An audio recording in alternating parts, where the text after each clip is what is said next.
Welcome to the From the 108 podcast, starring the drunk uncles of White Sox Twitter. He's a Twitter-like whore, an Instagram thirst trap, and your grandma's guilty pleasure, BeefLoaf.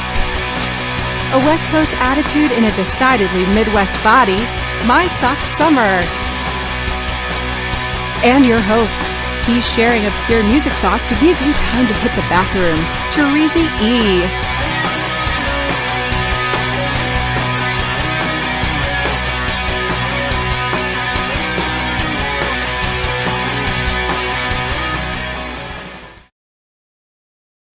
Thank you, Chorizy. Welcome to the From the 108 podcast. Get ready for some baseball, beer, and bullshit. And remember the drinking rules. If BeefLoaf says allegedly, or that he manifested that, you drink. If MySoxSummer talks about the gym or tells us he simply did not have time, you drink. And if I talk music or Star Wars, you drink. And of course, you can make all of us drink for $1.08 or more. But speaking of drinking, fellas, what are you drinking? MySoxSummer, what are you drinking? Well, the reminder to go get something from our good friend Sean Jankowski did not work. I did not go get anything. I'm glad it didn't work. I went because you acted like it might work, and we knew it would never work, and I'm glad it didn't work. I thought about it at least twice after that. Was like, no, I don't got time to go do that. I got to do some shit here. Found his way to get that THC drink, though. Yeah, oh yeah, absolutely. Get a hold of that. You got to allocate time for the correct things, Chorizy. How dare you? We got the girls are back in CCD, so we have Tuesday nights. We got an hour and a half, so we went to Mars Brewing. And we had Mexican food because they have a $20 burrito over there, which I would suggest now that you're closer in the neighborhood, Chorizo. Come through, let's go eat $20 burritos. And the wife actually had an infused drink. Really expensive. It does actually, right? It sounds expensive. It is expensive, but it's basically fajitas with some shrimp in there, and it's a smaller place that's making that stuff. So anyway, that's when I picked up the drink, which now I think I have a little bit of a headache. So I had to get out the Weller Special Reserve, and I'm just going to pound that until the headache goes away and I don't have to worry about it. The THC drink gave me a headache. I love it. Well, I don't know what to do. I thought the weed was natural. It was like medicinal. Yeah. You fucking weed people. Oh, this is the best thing for my fucking body. Instantly, he's got a fucking headache. I love it. This makes me so happy. I don't think it's the best thing. I think there's something else natural that is the best thing for me. But we'll talk about that at a later date. But yeah, no, I'm not questing. Beef, what are you drinking? Doesn't even matter. I must have just entertaining the hell out of me. I'm drinking a little Tito's. I got Tito's and soda. So I got like leftover. I had like a leftover soda bottle, and then I found another soda bottle. So I had Tito's and soda with obviously a ton of limes. I got the limes from the Cermak.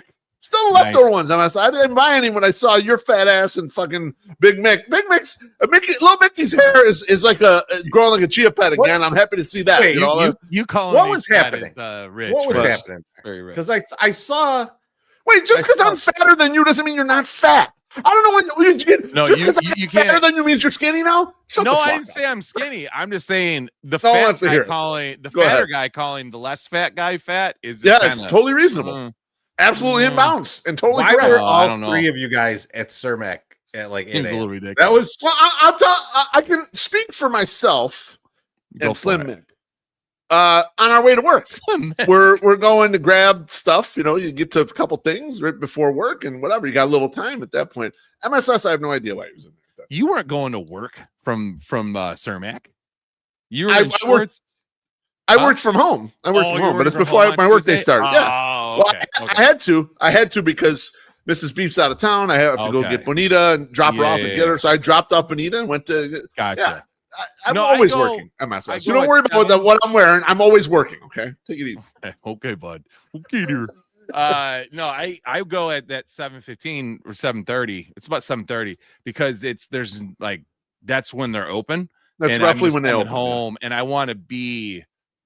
I'm like, I don't want to waste time. I usually would go to Aldi, but it's like they don't open until 9. It's like, fuck that shit. I'll just go here a little bit and pay a couple bucks extra. Plus, they have better produce there and better fruit there than most regular grocery stores because they get it fresh and it's quick. Plus, you can get like they have these little. This is weird, but they have these little boxes of tomatoes. They have them like for like 79 cents. Those are almost $4 at any other grocery store. And it doesn't mean they're not going to go bad. It's ridiculous. We got Truman talking about Rex fucking. You're in the neighborhood now, man. You're in the neighborhood now. You got to go. What are you drinking tonight, Chorizo? And are you questing? I'm not questing. I did pick up some of these Three Floyds. They're nice lager that they do. Oh, yeah. I really like these. These are delicious beer. I'm a big lager guy. You are a big lagers and pilsners. I always go for it. And I had some of these over at Electric Funeral, and I was like, "Oh, these are pretty damn good." And so and I saw the 12-pack on sale, baby, picking that up, throwing down. See how many of the 12 I drink tonight. See, I mean, what it is what it is. 79 cents. Teresa, are you generally when you're getting beer? Are you generally a 12-pack guy? Are you like if you're getting beer, that's the amount you would like to buy if you could buy it? No. It's okay. I'm going for whatever looks good to me, and it may be a 4-pack, it may be a 12-pack. I don't care. Yeah, but if it was about a case, but if you get generally, what would it be? Generally don't get any more than a 12-pack. Okay. Yeah. If I could choose, it depends on the beer. Okay. Right. Like I don't need 12 of like, a stout. Right. Or some like real high octane beer. I don't need 12. Right. Of those. Yeah. Then they just stay in the fridge forever. I'm getting some Modelo's or like these. Oh. Yeah. 12ers. Now you got to have more stuff on hand though, because you're closer. We can come back to your place afterwards. You don't drink beer, motherfucker. I don't. I'm talking about other people. I'll take care of them. Don't worry. They'll be fine. Maybe you should start buying 30 packs just cause. 30 racks. Just get the 30 rack action going. I do drink those Modelo's. Yeah, I know you do, buddy. I'll take care of you. Don't worry. You'll never be thirsty at my house. I promise you. You won't have the THC drink that gives them a fucking headache right before the No, I don't want to hurt him. I don't want to hurt him.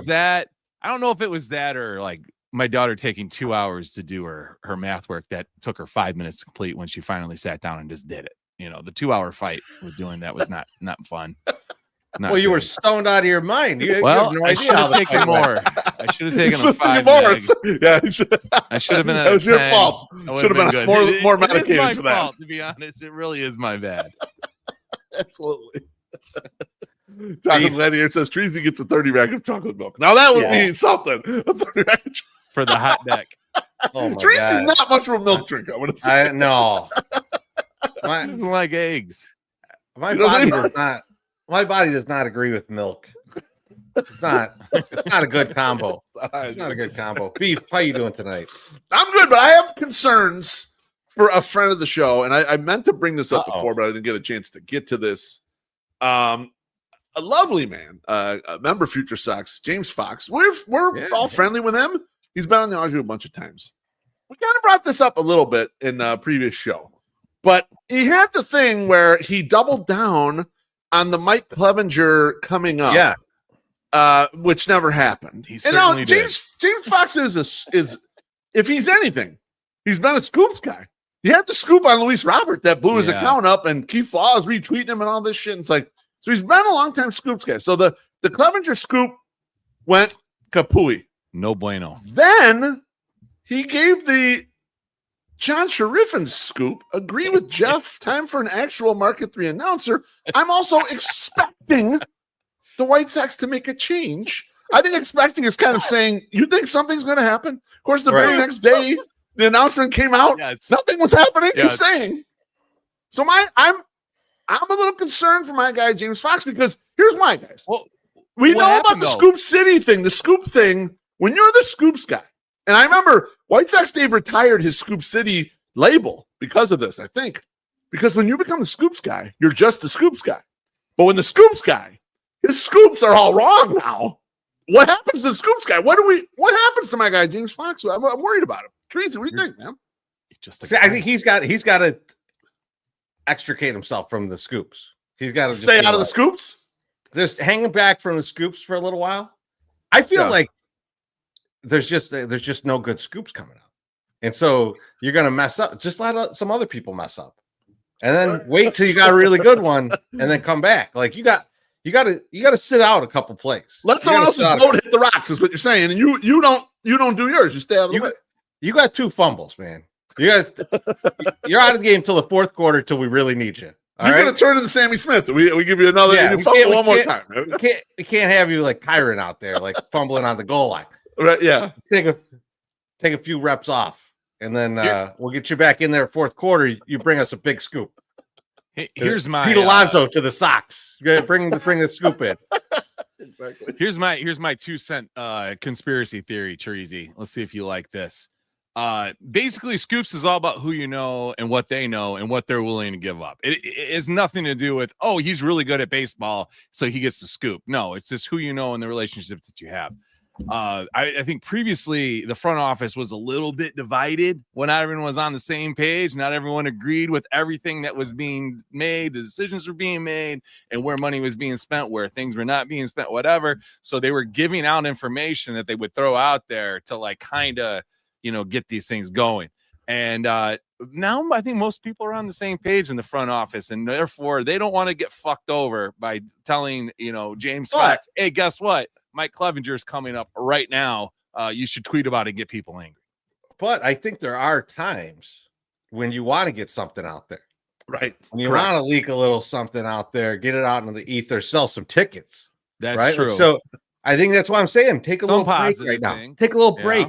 Let some others go. And then when they start to sign people, get in there, get that scoop, baby. Get in there. So you think he can continue to be a scoops guy? He doesn't have to issue a formal retirement from being the scoops guy.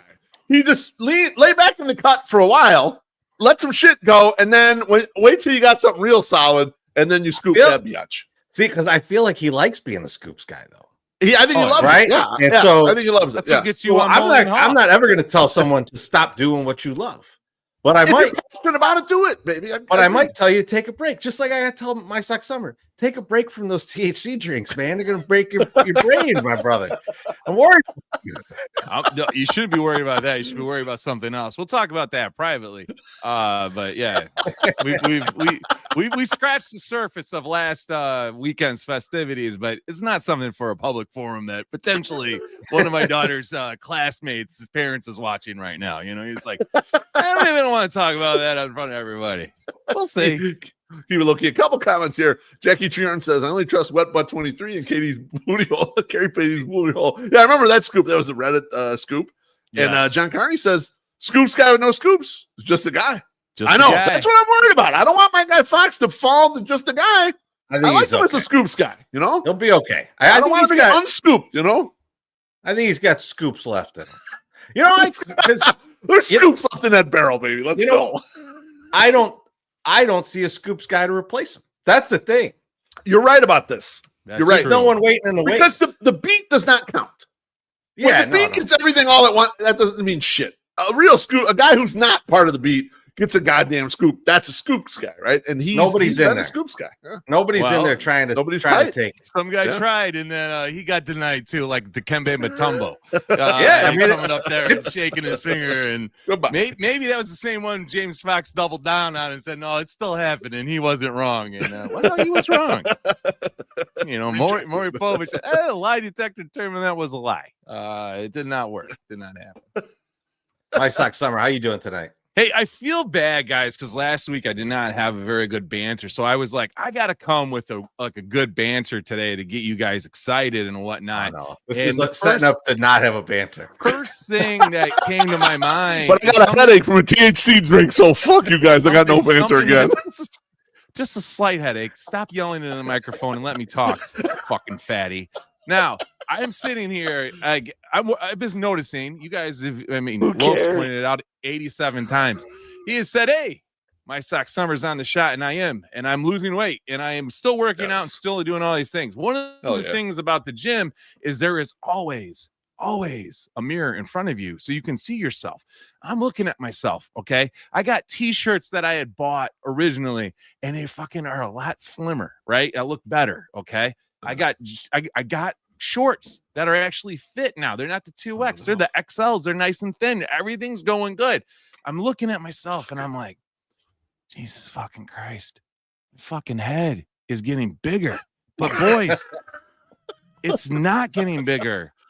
It's because the rest of me is shrinking. And now I've made a graphic. Okay, this is me on the left. If you haven't understood, you can't understand this on the left. It's me when I was fat. I had a fat face. Okay, I had a bigger belly, but a big head. Now, me on the right here, I have a slimmer face. I have a slimmer belly, but I still have that same old big fucking head, man. Like, it's just, I can't get rid of this goddamn head. Like, I don't know what I can do. It's just big. It continually is getting bigger and bigger. And I was like, you know what? I'm going to grow out my beard a little bit. Get thicker. Get a thicker beard. Maybe you'll make my head look small. Nope. Just makes it look just as big. So my head is still the same size, but my body is shrinking. I'm really worried about this because I think at some point I'm just going to be walking like this because my head is so heavy. And I'll be like a little waif guy. I'm worried. Boys, what do you think? You think that my head is just getting bigger, or what? I mean, what is going on here? I did like JT's comment that you're becoming a bobblehead, but I have a solution. I don't think you're gonna like it. Oh, is it big hats? I'm just gonna throw it out there. Okay, sombreros. You need to grow out your body hair.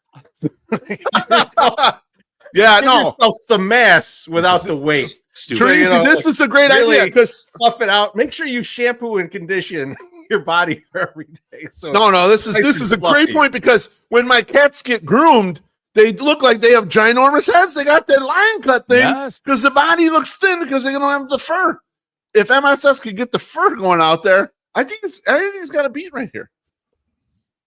Senor Sox, this is where I thought it was going, Senor. I thought he was going to tell me the BWC shriveled up, and I was going to be, there would have been tears, but not would have been a laughter. I'm so sad. He says, would have been our last show. Any changes? No. MSS, you want any changes to the cock? Everything good? Everything's good. No, I'm still good. Actually, probably bigger because you lose weight. Like, you know, that's this looks bigger comparatively. Yeah, right? it looks. I mean, like my head and my dick look bigger because I'm. Hang on a second, though. Wait. Now I'm just thinking of MSS standing in the middle of the gym, cock out, just staring at himself. Oh, this looks great. You forgot to draw the cock in on the graphic. Let's go back to the drawing board on that one. I'm trying to save us from losing the 7 cents we'll get from this YouTube video. Hard. So I need to make sure there's no, artist renditions of the cock on it's hard. It's hard to depict the vascular nature of it in a stick accurately. Yeah, that's true. You don't want to disrespect certain veins that pop out. Chorizo, how are you doing tonight? Now I'm great. No, feel good. See? I'm trying to make up for last week. I made a graphic and everything. That graphic is incredible. I love it. And you know what? I will say, MSS, I have seen you in person. I don't think that right now your head looks that big. What I haven't seen, though, is you with like your hair down. Mm-hmm. Because like then I think it probably looks gigantic. You probably...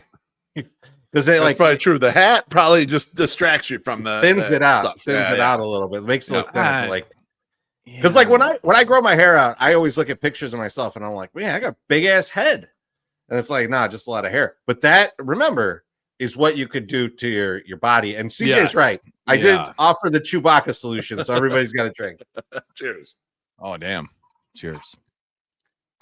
So in addition to that, this week. I did something I had never done before, which was I got a viral tweet. And so I didn't know all that comes with the viral tweet. So I'll put it up here. And I thought it was a very simplistic tweet. Chorizy sent me this Arby's steak nuggets thing. And I was like, I'm definitely going to eat that. And so I said, this is the first time in months that I felt like this country is moving in the right direction, which is accurate. On top of apparently being pretty funny. But you could see over 11 million views, 230,000 something likes, whatever. Now, I learned a few things about Twitter and about society as this happened. So first, when this happens, like it rolls for a little bit where like you're seeing like actual human beings interact with it. And go like, oh, this is funny, or retweet, or like, or just comment. Then there is like this wave of bots that come in. So you get shit like, I think this is it. Yeah, you get quote tweets like this from Rose K90596. Gotta say, a different flavor, to be honest, but A is capitalized, to be honest, TBH. And then Tiffany Jourdain TI2846, which is definitely a real account, says, no cap, hits harder than I expected, though. What? Like that is, I have fucking hundreds of those.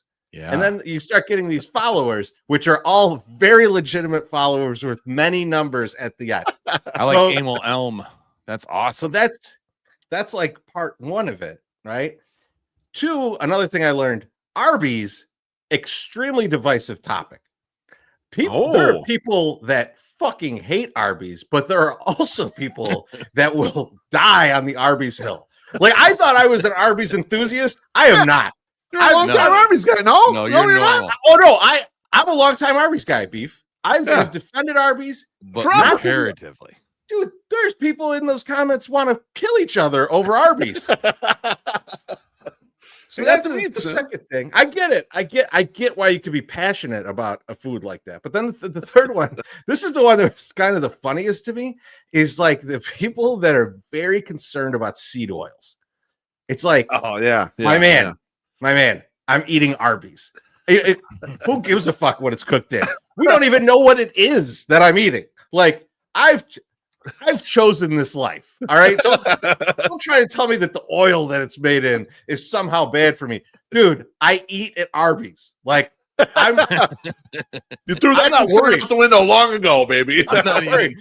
I might as well smoke. I'm like, there's no concern here for my well-being. So like a lot of that seed oil, and I know that seed oil stuff is all back to RFK, because like I ain't heard nobody talk about this until he started his crazy shit. So people are very upset about seed oils. I'm not sure about that. The seed oil thing's been a thing for a minute, Tree. It has, but like for a minute. In the circles that I run on the internet, the seed oil thing is but nobody's been talking about eating beef tallow and all this shit, which people definitely want me to ingest. I don't know. But then the last one, oil.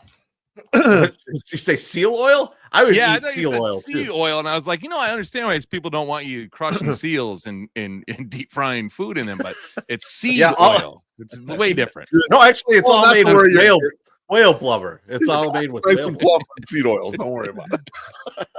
It's fucking delicious. The last one, though, the last one was actually concerning. The last thing I learned, which I kind of knew, but I don't spend much time in these corners of the internet. But man, people or bots, I don't know. I think this was people actually way too comfortable tweeting the N-word. It was outrageous. Like that.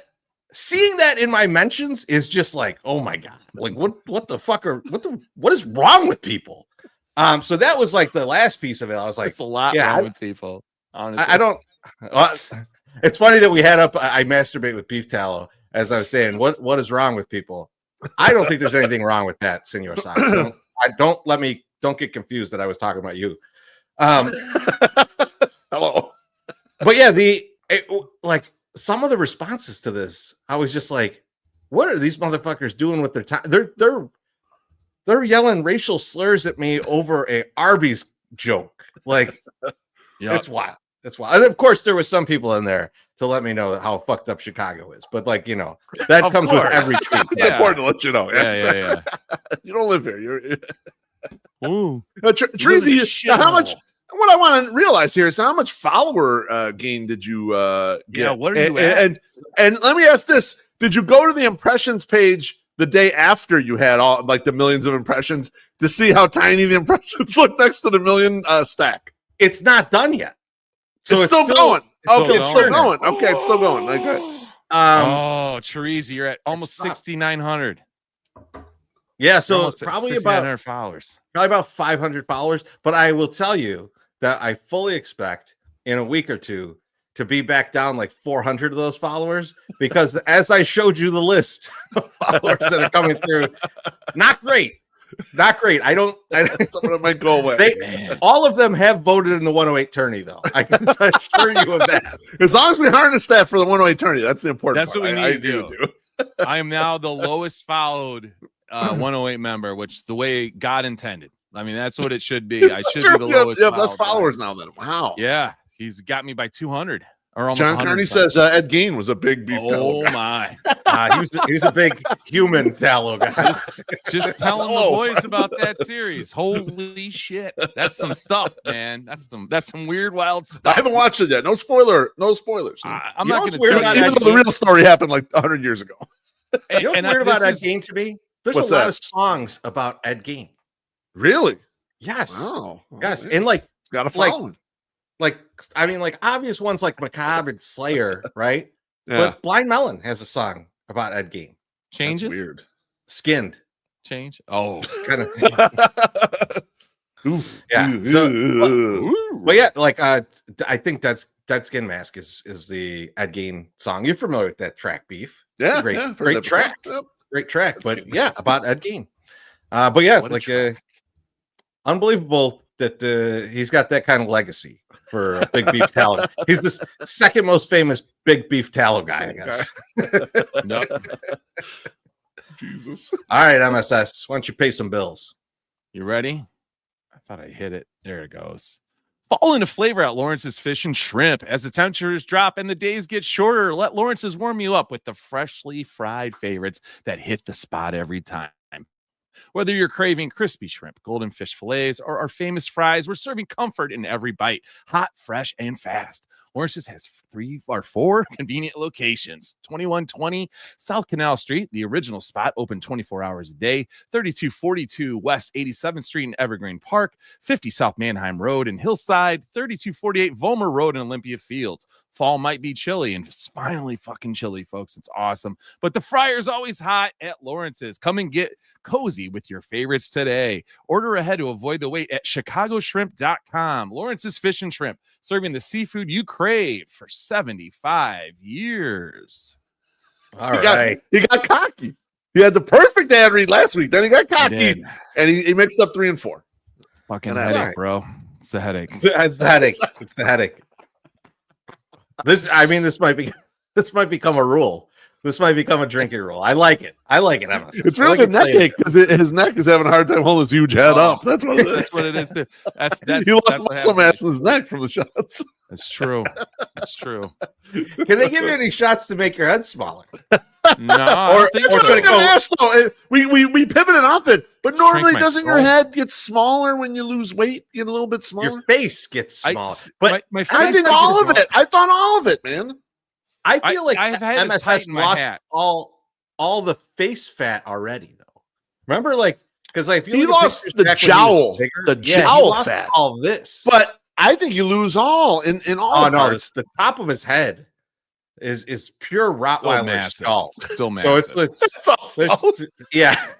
He's like the skin was already way too tight to even lose anything. Right he's like that shit is just like 4 inches thick of skull. We could pound his head forever.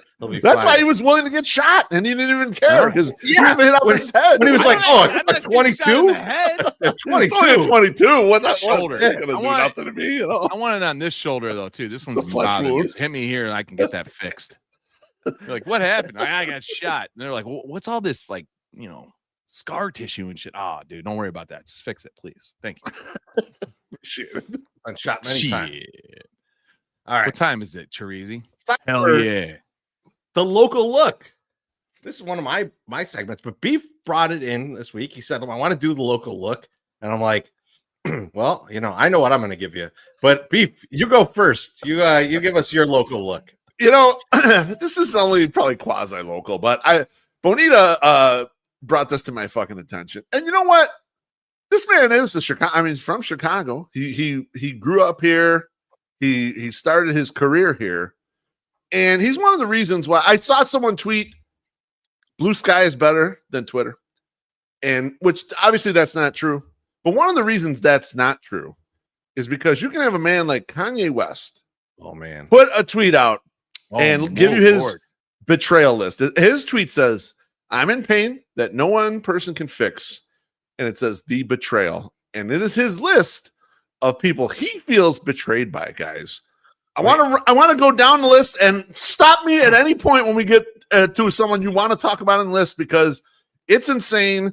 It's inspiring, but it's a local guy. And we got to talk about his, I can't keep my eyes off him like Mike Tyson or somebody. I just can't. Anything Kanye does, I want to be within earshot of whatever his crazy bullshit is. So here's the list, the betrayal list. And like I said, stop me at any time. Number one, Kim Kardashian. Understandable. Really obvious, right? His ex-wife. Yeah. Number two, I Show Speed. Do you guys even know who I Show Speed is? I don't know what that is. A Twitter guy. I Show Speed is a super famous streamer. So there's some of these guys that stream. Aiden Ross, I Show Speed. There's another one that's real famous or whatever. So I'm not sure why he hates him. Number three is Diddy. All right, we got to stop. We got to stop on Diddy. I'm going to stop on Diddy. Because Diddy hasn't rolled over on anybody as far as I know. Not aware of Diddy rolling over on anyone. Yeah. So is he feeling betrayed because he wasn't invited? Was Kanye not invited to the parties and he's betrayed by it? Maybe. Is he like Chappelle? I realized I was ugly. Diddy is still in jail. MSS. They actually just had a sentencing hearing in which he was being to be let out because he's been in jail for a couple years now. And the judge was like, fuck that. Yeah. You're going to serve for 50 months, I believe. 50 months he's going to serve. So he's been in he's been in a year, 2 years, whatever. He's got to serve 4 years and 2 months or whatever the fuck it is. But yeah, he's still, even though he was kind of like got away with that and like nothing stuck, but they were just like, you're a goddamn menace to society. So your ass is staying in there for. Well, I mean, some of the charges stuck. Some of the charges stuck. Yeah, just none of the RICO or any of the major stuff. Yeah, which is what you get 4 years for. Like, yeah, the little shit. You get the 4 years. But he thought he was getting out. Yeah, well, and that he was he was way wrong about that shit. So you fuck Carl Winslow, you don't get out. According to allegedly, we should get Carl Winslow on the hot seat just to confirm it. We love getting Die Hard. Now, fucking no. What's up, Vanessa? No, I was just saying that Kanye was at Diddy's trial, so maybe he heard all the stories and the evidence or some shit, and now he feels betrayed because he thought he was a straight shooter with all that lube, but he wasn't. So, man, who knows? Next up on the list is Ty Money, who I don't know who that is. I'll be honest with you. It's one of the few people on the list. I have no clue. I think it's called Ty $, actually. Ty $? Yeah. Next dollar sign. All right.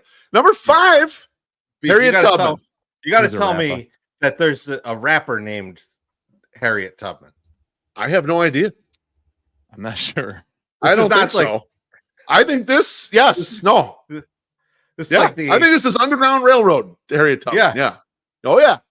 I don't know. I'm very confused by that one.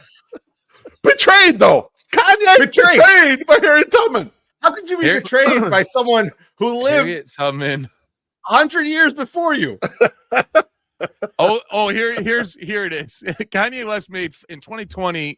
Kanye West made false statements about Harriet Tubman at a political rally, claiming she never actually freed the slaves, but instead had them work for other white people. He was betrayed because he was wrong. So he's basically calling Harriet Tubman like a pimp, like getting her. So that's what he did.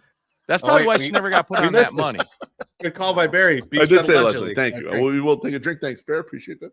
Barry's like, I just need a drink. HBIC says he time traveled. That's how he was betrayed by her. Could be. Look, Kanye is way out there, so who knows what the fuck he's thinking. Next up, number 6 on the list is Northwest, his 12-year-old daughter. Yeah. God damn. Has betrayed him, apparently. But total betrayal. I just looked up. She's 12. Yeah. Betrayal. Yeah, okay, I guess so. That's next up, number 7 is Pusha T. Yeah. Yep. Number 8, Freddie Gibson. No idea. Number 9, Kid Cudi. Yeah. Number 10, unbelievably fucking Curious George. Are you kidding me? Is this like, again, is someone out there, is someone rapping or like doing something under the name Curious George? This can't be. Fuck no, this is the Curious George. This is the Curious George, Chorizo. It is. With the guy with the goddamn yellow hat. That's who we're talking about here. Curious fucking George. Betrayed Kanye somehow. Betrayal. Fucking left this man. This man's devastated, and one of the most devastating people in this is Curious George. This is a short list in terms of all the people and things that have ever existed. Curious George making the list is wild, and I see another cartoon a few down, so we'll get to that in a minute. We'll get there. Hang on, no. Curious George ain't even in like the footnotes at the end. Curious George is smack dab in the fucking middle. When you're making a list, if someone's in the middle, you've been thinking about them for a long time that they're going to be on this goddamn list. It isn't just sneaking the list lately. Look at the next two. Next up George is right there with those two. So it's Curious George. Next up, Donald Trump. Yeah. Now that one I kind of get. I kind of get because he kind of jumped on Donnie's side. The next one I get. And Trump always does that. He gets a guy on his side and he gets tired of him and tells him to fuck off. That's just the Trump way about doing stuff. Yeah, the very next one is Pete Davidson. How come Pete Davidson? Oh, man. He's dicking down his wife. He ruined that fit. He ruined the fit. Yeah. So, tenant's white boy is what he said, right? How can that tenant's white boy be going to my wife? I don't know if you saw that skit with Jon Stewart and Pete Davidson. It's like about running for president or something. And at the end, he's like, Jon Stewart like stops in the door. He's like, "Oh, wait a second. It's my anniversary tonight. Can I borrow your cock?" I did not see that. Man, a lot of dick talk tonight on the 108 podcast. I mean, that's allegedly the reason why he. So that one I understood completely. The next one up, Chorizy, is probably the most puzzling one in the entire group, and that is Patrick Star. And yes, if you're listening at home, the guy from SpongeBob, the fucking idiot from SpongeBob, who I love Patrick Star, big fan. He betrayed Kanye in some way, shape, or form. Patrick Star is part of the betrayal list for Kanye. Unbelievable. Now I'm starting to think that Kanye watches some really weird pornography. Like that's He's got the MSS thing where if someone fucks the porn star he likes, then he don't like them anymore. Yeah. Right. Yeah, kind of. You have that. Been thorn down. Don't pretend like you don't have that. Just a little bit.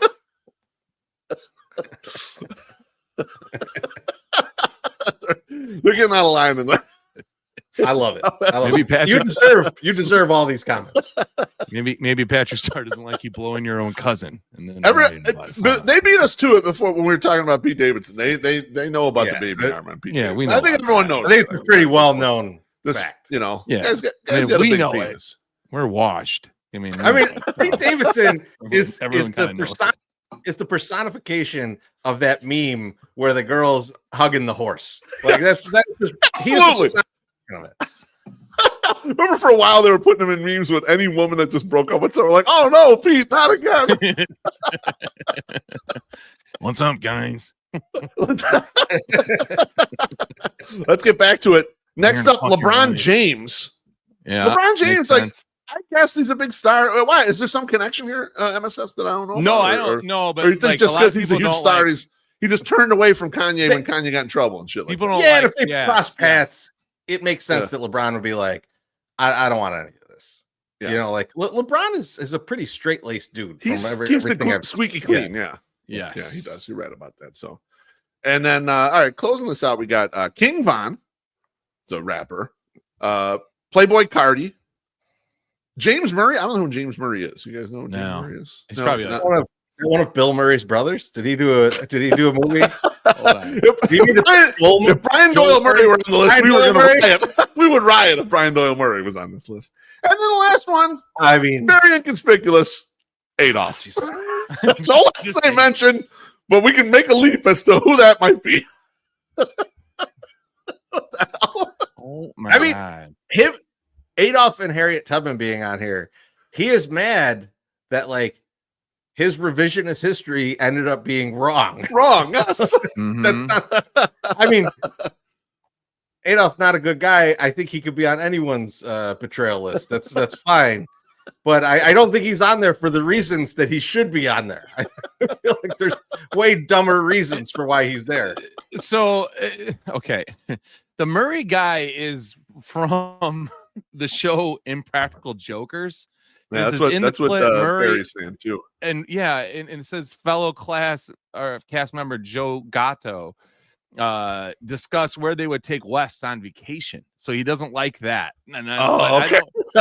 I don't Right. I mean, but like, and the rest of that tweet says I bleed for these guys. When are you bleeding for the cartoon characters and then the guys on Impractical Jokers? Like what did Patrick Star do? Even if you are bleeding for him, he left it all on the field. Patrick Star, weird.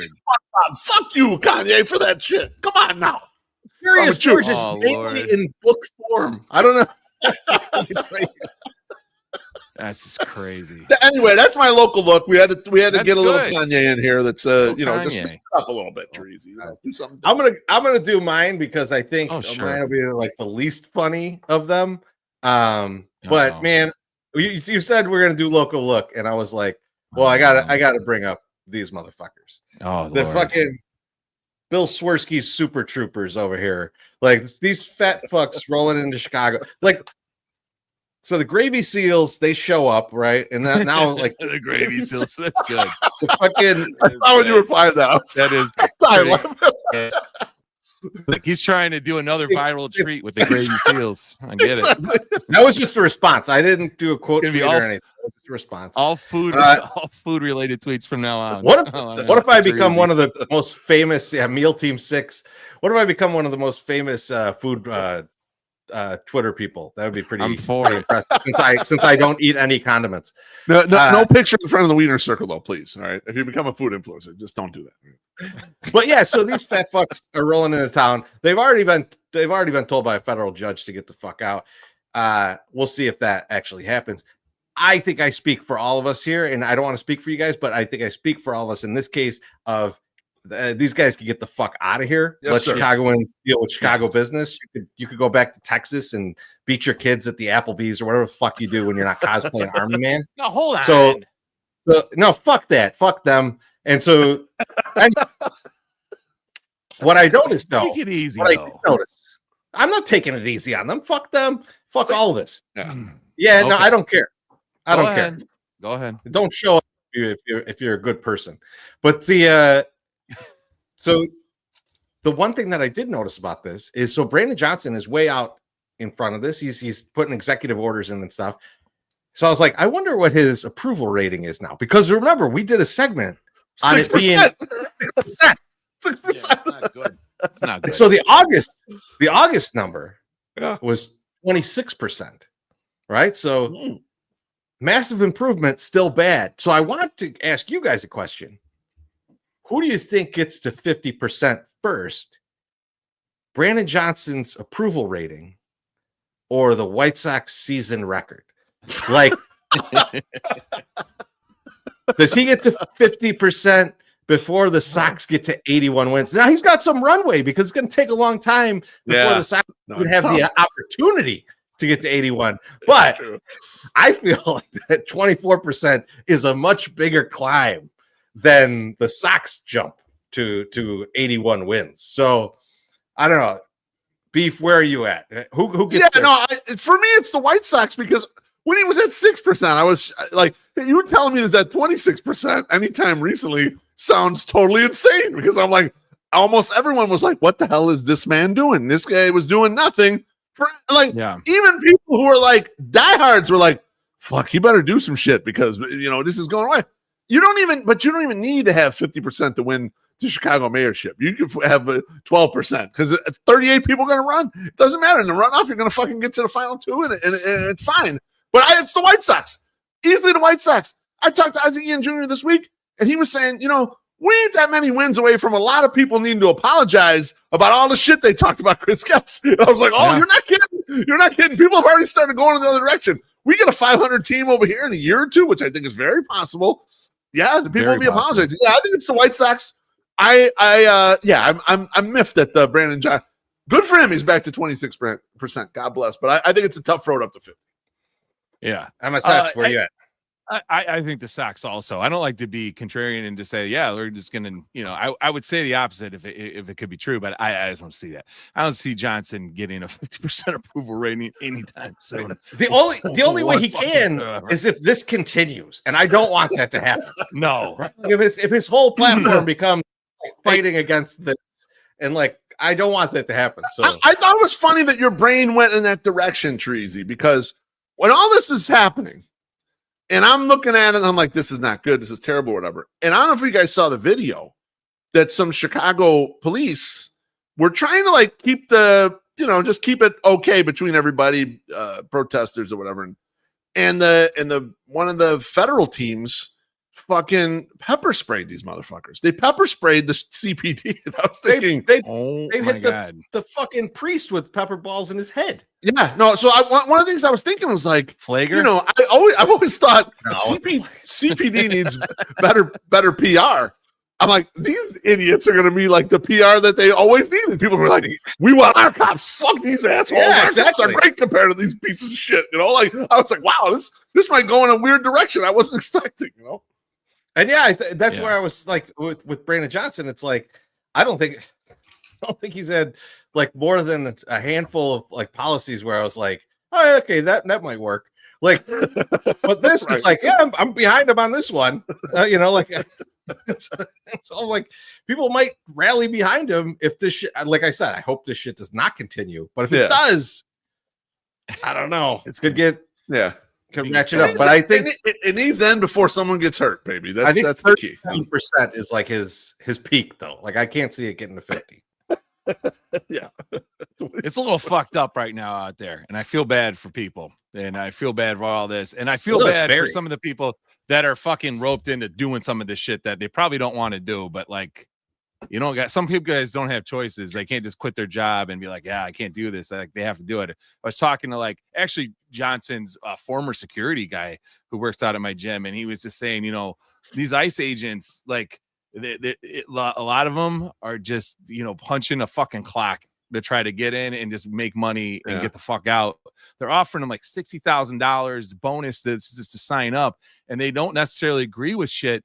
But like he's like, but there's some of those fucking weekend warrior dudes that are going out there and like, oh, let's fuck shit up, and he's like, fuck those guys, it's like that's the hard. That's hard. I get where you're going with like the National Guard guys, right? Where these guys join the National Guard, in Texas to Bluto-looking motherfucker, like he's just like Jesus Christ. He's like, and they're trying to retire. They don't want to get sent up here to whatever the fuck, to be some political pawn. Like that's the dudes that just signed up for ICE, though. I feel different about. Yeah, well, that's true. It's true. Chicago does have really good food, though, so I can see why those guys are coming to Chicago. They're like, yeah, let's go get some vittles. I'm tired of barbecue. But they're not letting them eat some steak nugs. Well, that's let them piss anywhere. So those guys, I've heard that too. Now, Chorizy, it makes me proud. Before we jump off this topic, have you started making contingency plans for if and when you and I get deported? So I reached out to the Sinaloa cartel to see if they needed any extra accountants. I don't make myself useful, Chorizy. If we end up back on the other side. We don't speak Spanish though. I got to do numbers. That's the only way I'm going to be able to do it. So that's the problem. I don't know if you reached out or not. So I didn't reach out to Sinaloa. I reached out to a warring faction. I'm trying to get a job at a tequila place down there. We'll see how that goes. Drinking too much stock. That would be bad. That would probably be. Especially if we get mezcal place, then no hangovers. It could get very rocky. That's right. We do have a very good friend. We should be in good shape. So, it's weird out there. It's weird out there right now. And we saw some people at an apartment this morning, and the girls were like, "Is that ICE?" And I was like, "I don't think it is." But it's very weird to see men with the M16 sitting at somebody's front door, but with their face were not covered. So I was like, "That's probably not nice." And then we were at not good. No, it's not good. It wasn't good. And then we were at another event, and this guy, Hispanic guy, that like one of the kids' friends' dad, there was a car or a truck just stopped in front of him, a big like van, and he was just like, the car wasn't moving, and he goes, his first thought was, is this a fucking ICE thing? Like, are they gonna pull me out of the fucking car with my family and all this shit. And I was thinking, you know what? Yeah, this is fucked up. So yeah, this is some weird fucking shit. Fucking crazy shit out there. It's crazy shit. But Singer hey, Sox, cheers to Chicago. let's text you on some of these motherfuckers. 108 so Tijuana. Singer Sox, I do want to go to a baseball game in Mexico, but I want to go to Mexico City. Oh, baby. The altitude is so high. Like, it's just home run city.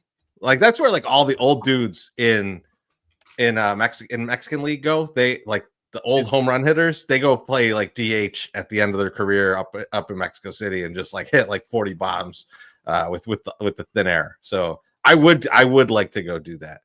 MySoxSummer. Yes. I am. What's your local look? My local look is something that you, Chorizy, alerted me to, and I had to go do a little deep dive, and it is Michigan passing the fucking largest tax increase on recreational use marijuana. And I don't know if you guys know, but I've tweeted several times that buying pot and weed, THC, edible stuff, and just any THC product in Michigan is extremely cheaper. And why is it fucking cheaper? And I think that's what some people don't know. And in Michigan, if you want a license, I think you just broke Trey's heart. I know. Trey might go for the old stroke and choke tonight. Just take it easy there, Trey. Trey, I got some good news for you, though. I'll send you in the right direction. I'll tell you the best place, and maybe we're gonna figure out a way to do it. Me, you, and Wally Money. We'll be mules. But what a group! It'd be a fun time, though. Don't tell me you wouldn't have fun there. That'd be fun. You know, it'd be a lot of fun. High risk, high reward. High risk, high reward. Right. That's right. So anyway, when you go to grow pot, or you want to do this, you want to open a dispensary. If you're in the state of Illinois, you need to have like $1 million like in assets. Like, you have to have $1 million able to spend whatever before they even consider giving you a license. In Michigan, you don't have to have that. You don't need that. You can just start your own fucking business. So they give you a license regardless. They do unlimited licenses, and people that want to get in. Now, this has created a frenzy. And I told you guys over the summer where I was in Traverse City, and I stopped at a dispensary, and they're like, no, you're at the wrong one. There's another one 3 blocks away.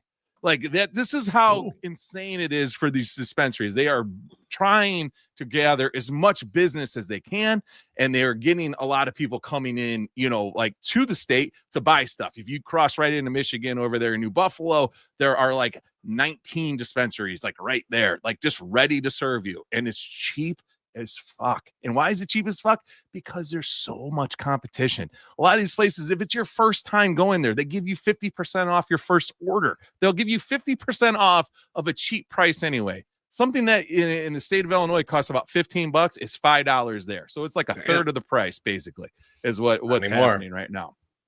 Now, you can buy unlimited amounts of recreational use weed too when you go up there.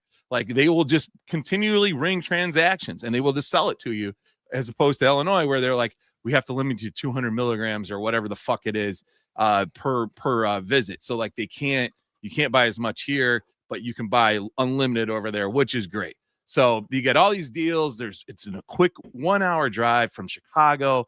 Get right over there. But on New Year's Day in 2026, Michigan is going to add 24% to their wholesale tax, pushing their 16% tax, which it is right now, to 40%.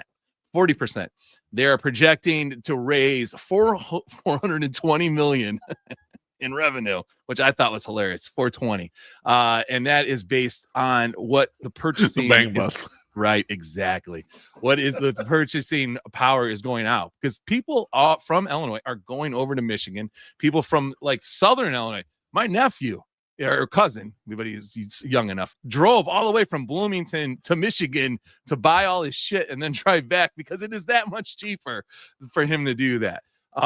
So now if they're saying, well, if the continuation happens right now, you're going to make $420 million. Now, I don't think that once this happens in the state of Illinois, it's about 35% tax is what you're paying.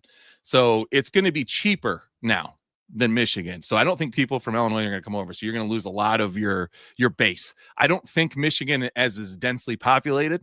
So I don't think that it's going to continue. But the things that are going to happen is a lot of these like small dispensaries, mom and pop shops that don't have a lot of money and don't have backing are going to fucking go out of business because they are not going to be able to turn a profit because they're already kind of on the shoestring as it is. They're not making hand over fist money because there's so much competition. You got to keep driving the price down. And it's a race to the bottom, which I understand, but great for the consumer, bad for the business owner. So now what the next step is going to be, right, is all the rich ass companies that run the dispensaries in Illinois are going to be taking over all the ones in Michigan. And the price is just going to go fucking right up, right through the roof. It ain't going to be, any difference. Illinois. And it is great for Illinois. It is good for Illinois to a certain extent. Well, who I think it's really good for is the backyard grower, the backyard producer, the black market, because people are going to go right back to the black market and start buying fucking weed. Hold on. Two things just down on the fucking corner. Let's get. I just saw this hugs from Brazil. What the fuck? A guy down in Brazil. Cheers. Cheers. Wow, that's awesome. Great to hear someone in Brazil is watching. Number one White Sox podcast in Brazil, right? Just like we were in New Zealand. Yes. Let's go, baby. Let's go. Awesome. Cheers. But so MSS, here's the thing. I think when you talk about like the people in Michigan probably may go back to black market. I assume a majority of them won't because there's just a convenience factor to it and they're just going to want to get the main thing. But no one from Illinois is going to drive all across 2 fucking borders, go up into Michigan and go to some backyard grower that how would they even find? Like, they're just going to go, fuck, it's about the same price over there as here. I'm going to buy it here. Like, I'm saying backyard who's going to go out of. Well, we can have our own black market. Do you do that right now? Like, you don't do that. Well, let me ask you a question, MSS. Yeah, how much marijuana have you bought from, just a street dealer, let's say in the last 10 years? Because it wasn't legal all that time. What happened by it becoming legal is like soccer moms and shit started doing it. They are not going to go to a dealer. Now, the people that are hardcore, the people that have been smoking weed for 25 years, you're right. They're going to go back. They're going to say, well, fuck this and go back to my deal. It's kind of like the gambling taxes, right? Yes, Chorizy and I could go back offshore. We know our way around. The rest of you don't. You guys will be, or try to get a bookie. You will not deal well with those situations. You're going to stick with it and you're going to get charged the tax. Just wait till you win. You don't get paid.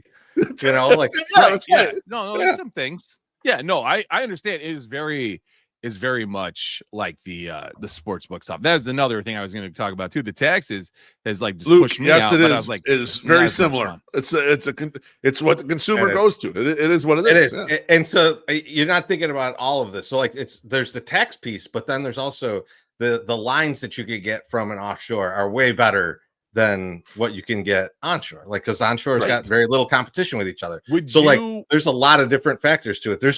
I know a bunch of people who've done this for a long time are still offshore. We know guys in states where they're like, I hope it doesn't legalize in my state.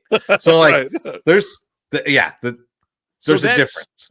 So there is a difference, but I also was wondering though too, there was a very long time where weed was not legal and people got it and they did it. Now, you're right. Your soccer mom's not going to do it, but probably your biggest purchasers, people that are going out and buying tons of bulk and whatever, are going to do that. They probably will go back to like getting their homegrown. And the Willy Wonka of Lot B used to bring homemade gummies too. Those were not store bought because it's like, well, what is the potency? I think 100. It could have been 100. It could have been 200. Who knows? You're not really sure. I agree with you with that group of people. MSS, they're going to go. They'll find a way. Right. So, but no, will grow up through the sidewalk. It's fine. It'll happen.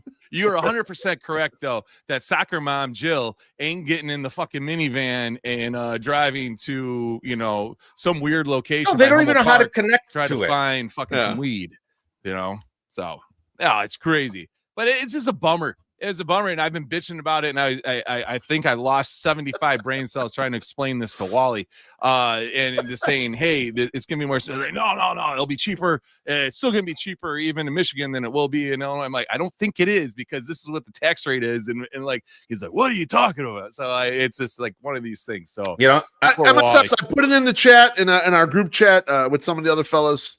Yeah. Arbitrage opportunities don't last forever, and that one you had a good thing.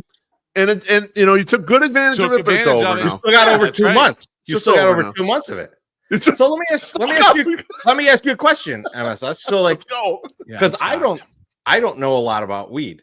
I haven't smoked weed since I was young, and when I did, I really didn't think about it too much, other than wow, it's really great being high. Yeah. So it is. And I never ran into this situation.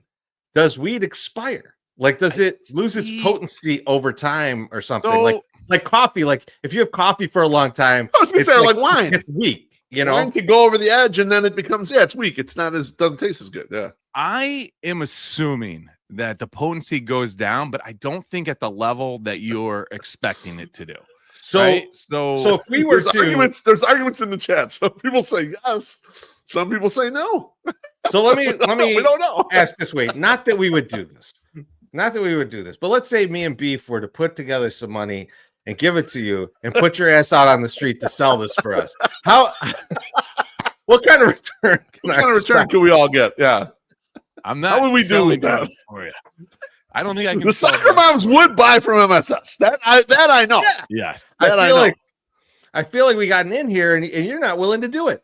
Edibles, it says in concentrates have a shorter shelf life than dried cannabis flower, but that doesn't really necessarily see it like say like, hey, this is. We should have never given this guy the 34%. Yeah, you're right about that. Ian in the comments says they vacuum seal it. They don't. Okay, so you vacuum seal it, you're fine. Trey says no to the sense that doesn't go away. Yes, it does go down. And that's what we were kind of saying. Yeah, does it? Is it less potency? Less potency, exactly. But you know what? I did take 2 grams of something this weekend because I was like, oh, it's probably not as potent because it's a year old. Trust me, it was just as potent as I think it should have been right from the get-go. Especially when I'm listening to Jane's Addiction for 30 minutes and I'm crying. So I guess it was definitely still as potent as I thought it was going to be. I feel like who could be the big winner here, and they're not taking advantage of it. Like they take advantage of the fucking fireworks. Indiana should come in with super cheap weed and just corner the market. They'd crush it. Won't. They won't. They won't. Yeah, they should. They should. That's where you fill in, MSS. We're gonna put you in a house in Indiana. Yeah, right in front of one of those fireworks stands. It's gonna be our storehouse, right next to Crazy Kaplan's. Yeah. I'll go live with Slump Buster. He won't even know I'm there half the time. So I have no idea. And plus, I have access to a pool. But remember, the vodka's under the bed. Also, vodka's under the bed. That's all you need to know. That's where it is, just in case I need it. Which I might. All right, MSS. Let's pay some bills. Are you ready? Here we go.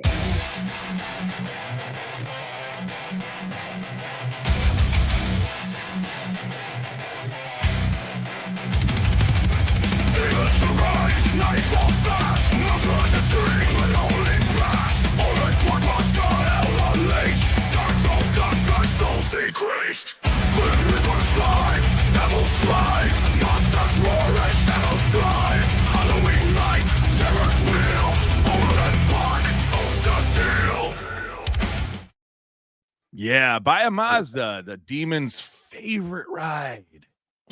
Boys, before we move on to the next topic, I just want to remind people, if you spend $50 in our store, except if you buy one item, you can't buy the one item that will get you there easy and everyone knows you want it. There's only a couple left. But if you spend $50, I'm going to send you something extra. I have a Comiskey Park radio right here. I have 2 of these motherfuckers. You spent $50, I'm spending you one of these. Our friend Leonard Gore, Mr. Gore, bought a shirt, and I totally number one Schriffenhater. Told you, number one Schriffenhater. He's up for a GFY award too, right? He is. Hate poster. Yeah, like so fun bad tweeter, baby. Fun bad tweeter. Fun bad tweeter. He bought a fun bad shirt, and I took forever to ship it. So I'm pretty sure he doesn't watch our podcast. So I sent him a Comiskey Park radio today. So that's what you'll get.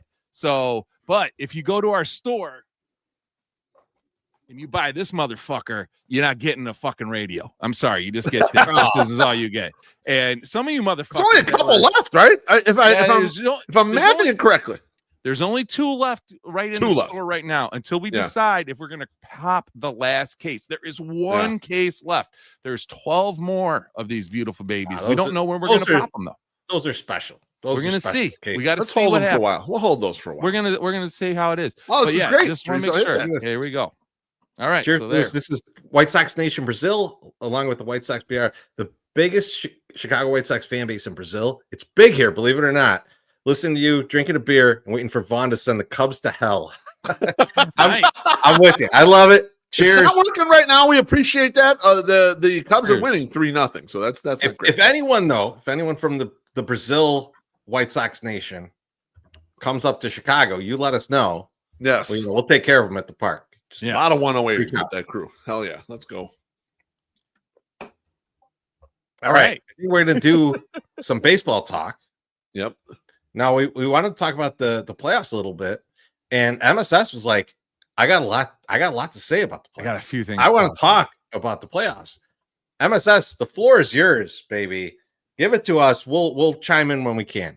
All right. So the MLB playoffs are going on right now. This is the most up-to-date thing that I have right now.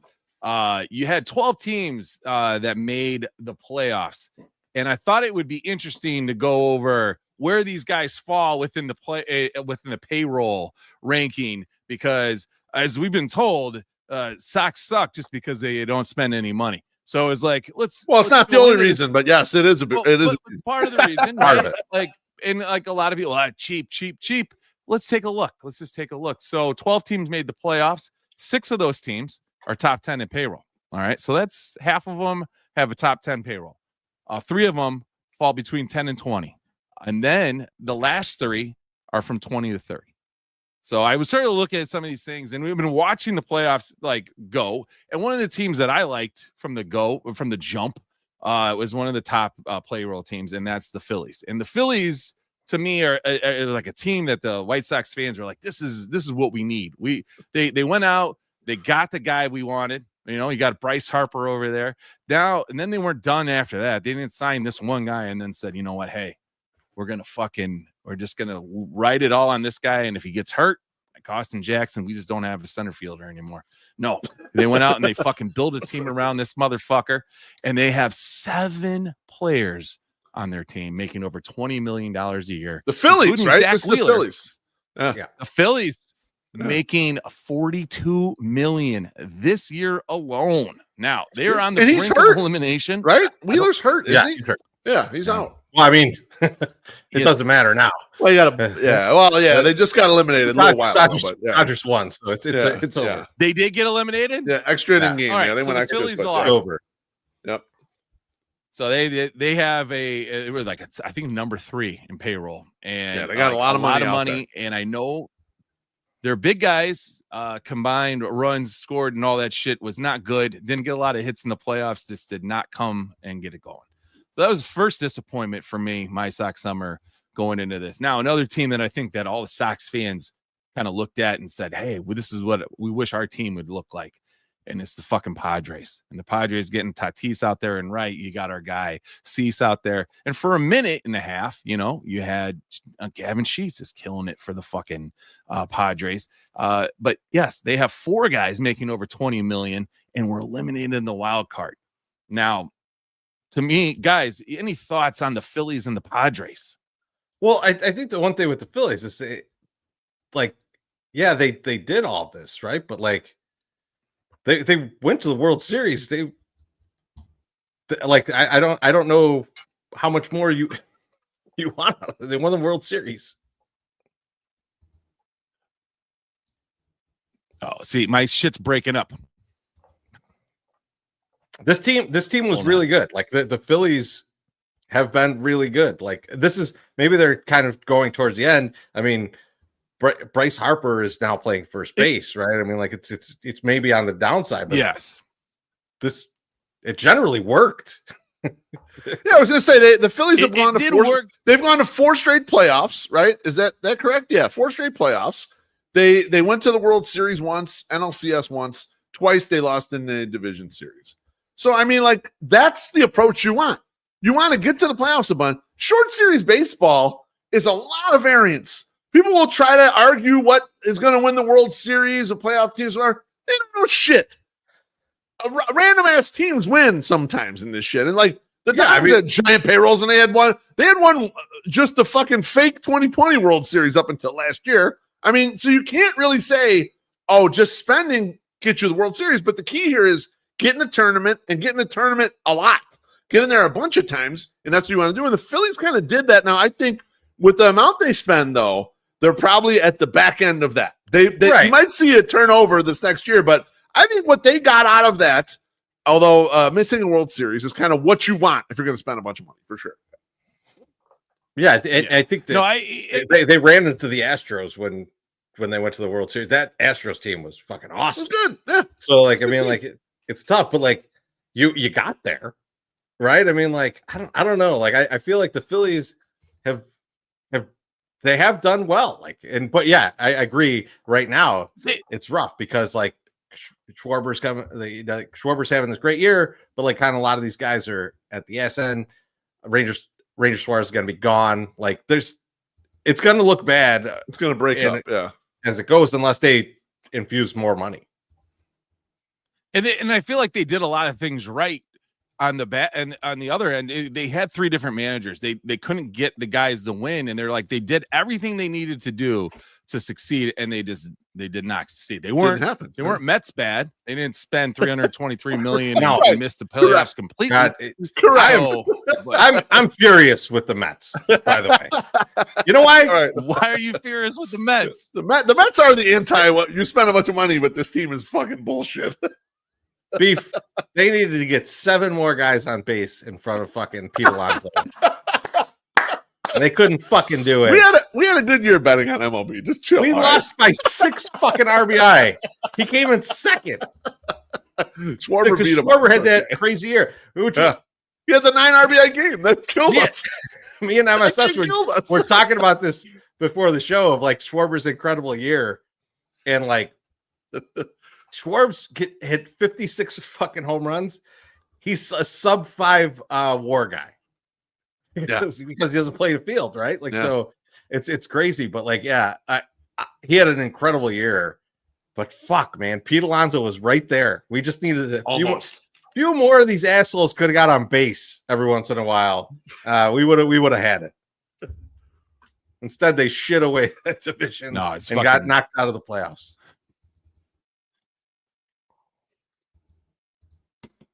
Now, I think you're breaking up a little bit. Like shit. Just to let you guys know. So I'm getting a little bit of.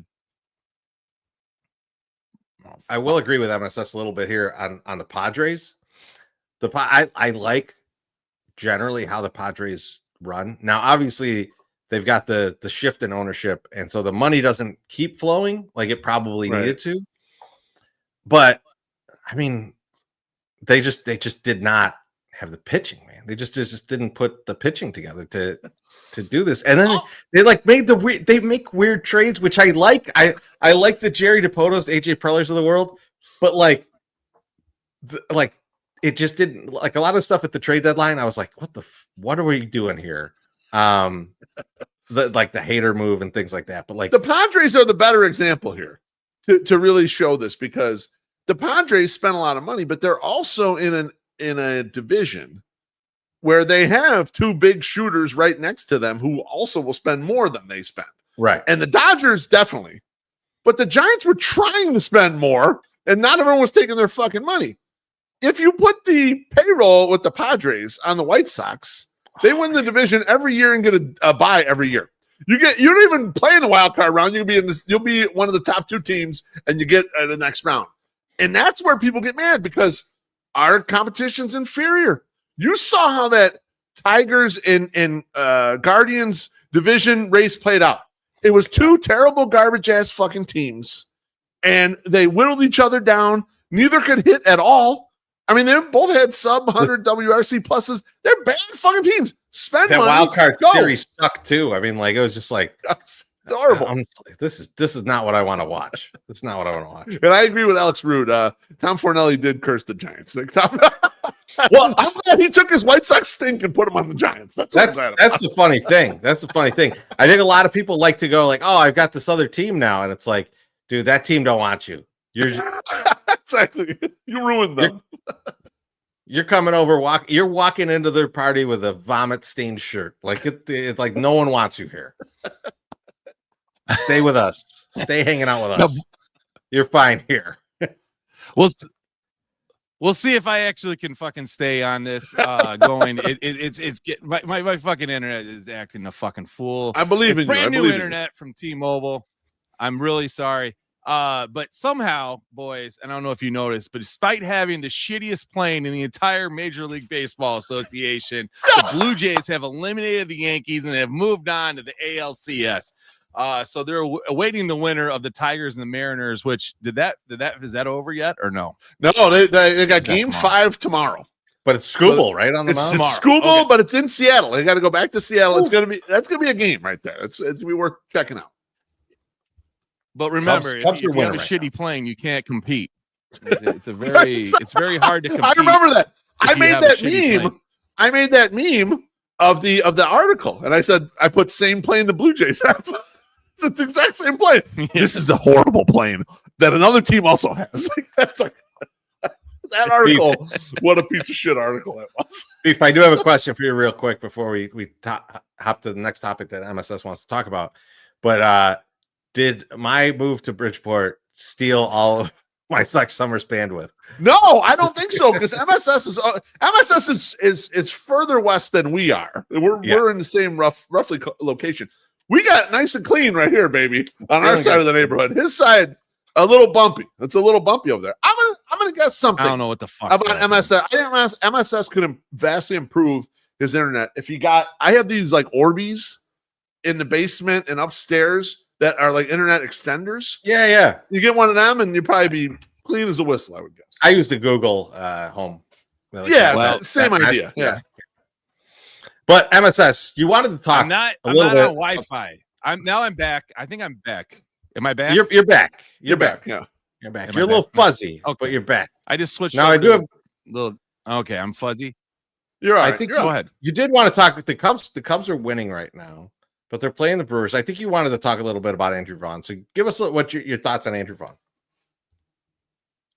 Well, Andrew Vaughn is like, I've been listening to a lot of different podcasts, listen to regular mainstream media. I got fucking suckered in to the afternoon show or midday show over at the 670 Score. Leila Rahimi was telling me we're getting fucking Andrew Vaughn talk, and then they fucking took phone calls, and then it went right to Bears. And so I didn't hear any of that, but I did listen to like 40 minutes of that show, which was almost 40 minutes too long.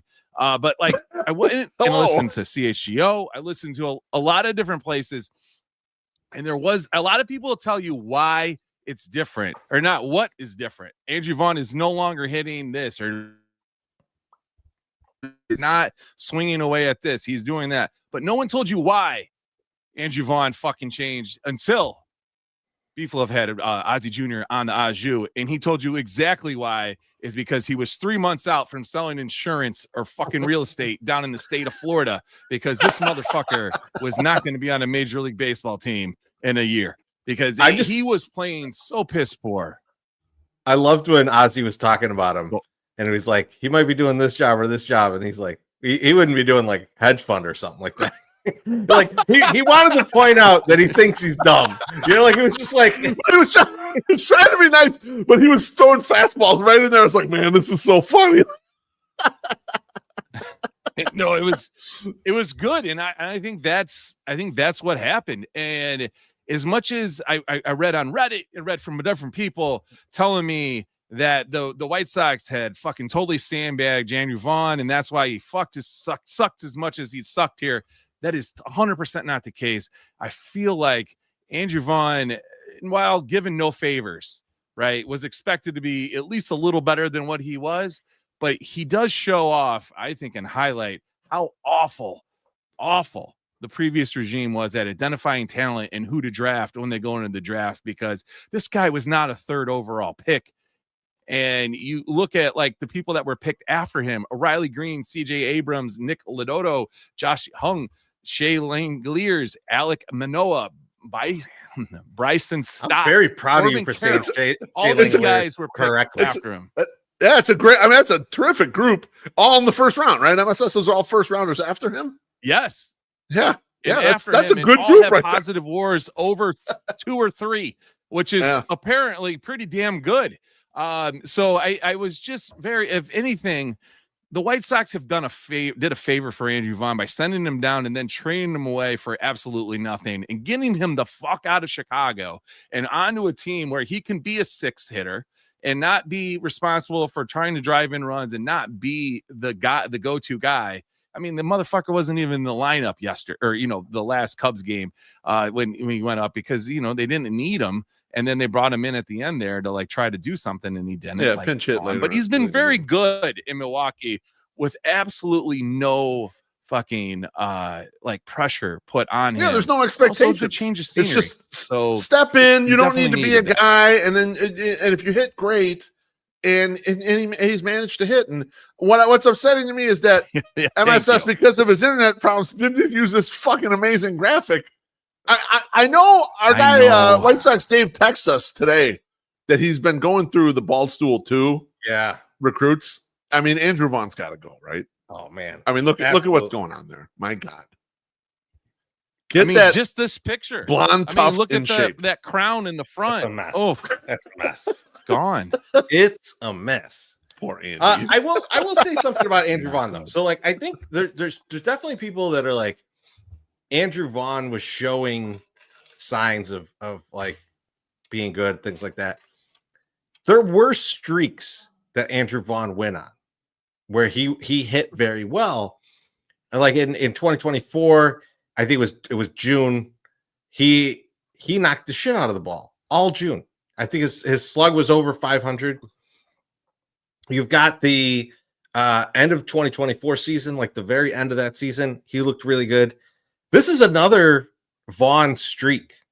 Now the question is, will it continue? Will he be able to push this in the next year? And MSS, one thing that you have talked about, not on this show much, but like when we're talking, is like you're kind of the mind of like, I kind of want to see Andrew Vaughn get his arb raise from the Brewers. So basically what would happen, and this is what, if you're playing out the situation, they'll give Rhys Hoskins money to go away. Yep. They'll give him the $4 million to go away. They'll give Vaughn, let's call it $7-8 million. Yeah, MLB Trade Rumors has it at $7.8 million as the arb raise. Yeah. His arb raise. And then most of the year, he's the Andrew Vaughn we know. Right. And like, so I think that's, if I were looking at possibilities, that's one of the most likely possibilities of this whole thing. But we need him right now. We need him to beat the Cubs. Exactly. He's got to come through, right? Right the second. Let's go a few more games. This is a great point, because if you look at his baseball reference page and you just look at his batting line and look at his year's batting line and career batting line, they're almost the same. So that means the bad streak here plus the hot streak in Milwaukee combined to become Andrew Vaughn once again. A normal Vaughn season that's exactly the same as all the other ones. So I found it funny that the Andrew Vaughn backers took a big victory lap for his Milwaukee, and they want apologies from guys like me who've been Andrew Vaughn haters, and I'm not giving it yet. If next year he comes out, he don't got to be as good as he was with Milwaukee here. He just has to show me another level from the other Andrew Vaughn, and I will give apologies to everybody. But as of right now, this year looks exactly like every other Andrew Vaughn year. Don't get messed up by the separation of halves, all right? I'm sure, as Chorizy mentioned, I'm sure when he was hot for those streaks he had with the White Sox that pumped up his stats from the portions of the year that he sucked, he was doing all these things much better as well. I'm not 100% sure that there's a real change here. He's still worthless in the field. So until he's a 25, 30 home run guy, what the fuck is he? Because we were just talking, MSS, we were just talking about how many goddamn home runs it took Kyle Schwarber to be positive WAR the season when he was still playing the field. and it was a lot. It was 47. So if you're hitting 27, you better have some defensive value. Ridiculous. You got to figure that shit out because it's not going to work, you know? And there was a guy on Reddit that was trying to tell me, hey, basically Vaughn is just like a Joe Creedy. And I lost my fucking shit and I was not very happy. And I had to go and check numbers. I was like, there's no way in hell my man, Joe Creedy, has a fucking shitty WAR like that. And he doesn't. He has a 15 fucking 0.6 career WAR. And I'm sorry. And I'm not the numbers guy in this whole 108 thing, but my God, I don't think that he's going to be able to get to fucking 15 career WAR by the time Andrew Vaughn's done. Because I don't see him going for another 10 years and averaging, what? 2, 3, another 10. No. I mean, come on, man. He's never done it, so how can he do it for averaging 10 years? No. Here's a real time, like, look at two guys and tell me which one is more valuable. You've got a Lenyn Sosa who is basically positionless. Let's just be honest, hitting 22 home runs, and you've got Chase Meidroth, who can play a bunch of positions. I don't want to see him at short, but he could play a bunch of positions, and he could hit. I bet he gets on base. All these things. I want Chase Meidroth over Lenyn Sosa every time. Yeah, and it's just fielding matters.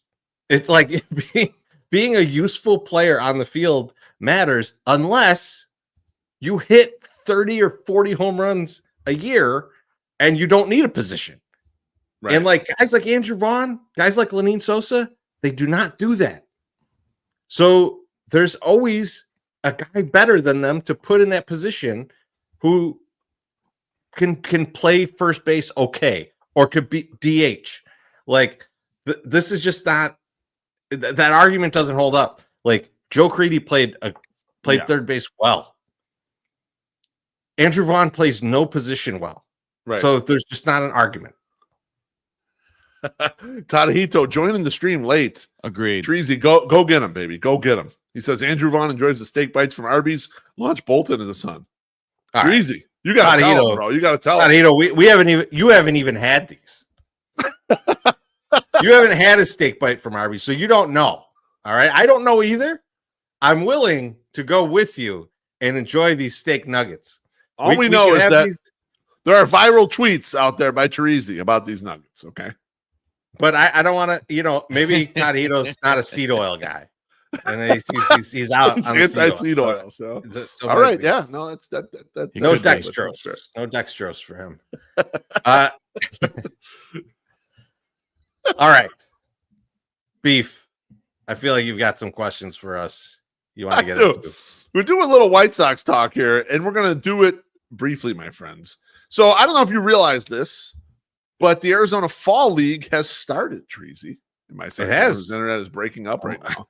Now, if you remember, way back in the Lord's year of 2015, Andrew Vaughn, Adam Engel, the unit, was the MVP of the Arizona Fall League. Beautiful stats in the Arizona Fall League. He's the MVP there. So I would consider Arizona Fall League stats meaningless, but because they're sorry. Tadahito said steel oil, yes. Seed oil, no thanks. Now, because Arizona Fall League is meaningless for generally all things, and especially us, I wanted to make a game out of the White Sox players that are going to Arizona Fall League. So what we're going to do is I'm going to name all the players, and each of us are going to pick a guy. Okay, when MSS comes back, his internet has failed him again. And what we're playing for, I want to play for real stakes here. And now MSS does not play in the money stakes that you and I would play if we were doing a bet against each other. Yeah. So I want to do this more in an embarrassment stakes. So what we're going to do is whoever has the worst of the picks, which one of these players performs worst in the AFL, the other two guys are going to write a script, an apology, something that the other person has to read about a person on Sox Twitter that person hates. So a nice thing about, so like, as an example, if MSS were to lose, you and I are probably writing something that he has to read positively to a James Duda or someone like that, right? Okay. That's kind of the thought process here on this thing. And so what I want to do is everyone is going to pick out. We don't know shit about what anyone will do, and it's also a very short schedule. It's like it's like 30 games or whatever. It's not. It's like 1 month that they play ball there, and everyone doesn't even play every day. So we each pick a guy, and loser gets that shit written, and you got to read it on the 108 podcast. Is that good with you? I like this. I like this a lot. You're good with this. I have an idea of who I want. Okay. Now, I was going to read the names for you guys once MSS jumps back in. I know. I'm waiting for MSS, so I'm going to preface this a little bit, give us a little bit of time to think about this. But one of the things I was thinking about is Arizona Fall League is typically hitter friendly, and so it's typically very hitter friendly. So Hagen Smith seems like the guy you would go after, right? Like this would be your guy to like. He's going to do well. He's probably their most mature, best player that's going. Yes, I want him to do really well there. I want Hagen Smith to force his way onto the goddamn 2026 at some point in the season. Like I want him to just be a beast. Like that's what I want for him. Yeah. But I don't want him in this. I don't want him here. But yeah, so if you want to start going through, we'll let MSS jump in where he fits. We'll let him catch up. Yeah, we'll let him catch up when he gets back. Okay, so I'm trying. No, we see it. We see it. You're okay. We saw you back there. I had to go back to the shitty internet, man. This is not. You want me? I'll give you the cliff notes really quickly, MSS. Sure. What we're going to do is we're going to each pick a guy out of the White Sox submissions to the Arizona Fall League. Okay. And whoever picks the guy that has the worst performance, the other two guys are going to write a script for them saying something positive about someone that hates them. So, like, an example would be if you lost, right? Chorizy and I might write about, like, say, James Duda, and you got to read a positive thing on the podcast about James Duda that we write. Okay. Because we're not going to play for money. We're just going to play this. Okay. One. So I'm going to read the 9. I'm going to read the 9 players that the White Sox sent to the Glendale Desert Dogs to be in the Arizona Fall League. Are you guys ready? Yes. I'm ready, baby. All right, let's do it. First off, we have Tyler Davis, a right-handed pitcher. We have Carson Jacobs, also a right-handed pitcher. They're specializing in right-handed pitchers out there. Connor McCullough, right-handed pitcher. They didn't send many lefties. Gerald Rosado, right-handed pitcher. That's the guy who they got back in the trade for Paul DeYoung. So that's automatically an MSS guy. Doesn't mean he has to pick him. Doesn't mean he has to pick him, but that's an MSS guy. Who is that guy again? What's that guy's name? Gerald Rosado. It's almost like Harold, but with a J. Okay. Next up, Hagen Smith, left-handed pitcher who Chorizy loves, but he doesn't want to pick for this thing. He's already opted out of it. Now the hitters, and as Chorizy mentioned, it's generally a hitter-friendly league. It is Braden Montgomery, outfielder. Caden Connor, infield outfielder. Sam Antonacci, who my guy Ian Eskridge loves. We talked big about him on Yahoo recently. Stolen bases. He's an infielder. And then Ryan Galini, another infielder. So I think it's I'm going to give Chorizy the first pick here. MSS, you'll pick second. I'll pick last. Who is your guy for Arizona Fall League? So, look, I mean, Antonacci is the easy pick. He's the guy, but he's an Italian, and I cannot take an Italian and not leave them for MSS. So I'm gonna abstain from that. Okay, I'm gonna go Ryan Galini. Okay, I think that he has mediocre power, but in the Arizona Fall League, he's gonna hit some home runs. I think he's a good hitter. I think he's just like he's one of these guys that is just like he's a AAA first baseman. It just feels like right, he just feels like that, and that's the exact kind of guy that dominates the Fall League. And people are like, oh, I think we got our first base answer here. So I think that I'm going to go with Ryan Galini. Okay. MySoxSummer, you are second. Well, man, I have a graphic that I want to put up, and I can't access that hard drive right now because I restarted my computer. I fucking hate my life right now. But yeah, I want to go with Braden Montgomery. Love it. That's who I am most selling out your people. Well, hey, I don't want to have. Well, he's half and he's half Italian. I don't want to have to I don't want to fucking have to say anything nice about James Duda, right? Like that's the whole thing, right? Like I have to do best. Yeah. So like, you have to not be last. That's right. Have to not be last. And honestly, I think this guy has an extremely good shot at becoming the next call up. And that's what our guy Gene Watson was telling me, where it's like all over the place. Like this guy is coming up, and that's who I'm going to go with. All right. Excellent. You guys left me the guy who I would have picked absolutely first, who I'll pick right now, and that's Sam Antonacci. Contact hitters, like Chorizy said, generally do great in Arizona Fall League because it's a hitters league, and they're not gonna strike out very much. So they put the ball in play. So Antonacci just needs to get on base a few times, and he steals bases. He runs. You're like, the numbers are good enough that you get through there. You're not worst. But maybe don't be a pussy and take someone like I did. But hey, I can't wait to read a whole fucking diatribe about how great Dave Matthews Band is. All right, like I'm looking forward to it. That was our Arizona Fall League coverage. I'm glad you guys enjoyed it. Next up, the White Sox. MLB trade rumors put out their projections for arbitration raises. The White Sox only have 3 guys who are arbitration eligible, fellas. Did they cut somebody? Because I thought they had 4. I only saw 3 when I went. So if I put the graphic up and you're like, oh shit, I know another guy, let's throw it in there. We'll add them and we'll talk about them. But I only have 3 from the recent graphic that I pulled. And my question for you guys is going to be, would you give these guys the money? So we'll go around the horn on these. I'm going to put the graphic up. First off, Mike Tauchman, who has a little over 5 years of service time. The arbitration raise is expected to be to $3.4 million. MySoxSummer, are you giving Mike Tauchman $3.4 million to stay with the White Sox? Absolutely. As it was mentioned the last time, he is an Iron Man and was playing through a almost ready to fall off leg and still had no concern with that. It was diving right into the front row. You can't put a price on something like that. I need this guy to show these younger kids how to do it. Attaboy. How about you, Chorizo? That's a lot for Tauchman. That's it. 3.4 million. It's a little, it's like we have the money. I'm gonna say that it comes in under that, and they do keep him. Okay. I think there's probably already some mutual like, hey, we're gonna do this. I feel like that he's pretty ingrained in the Sox for like kind of his end of career here.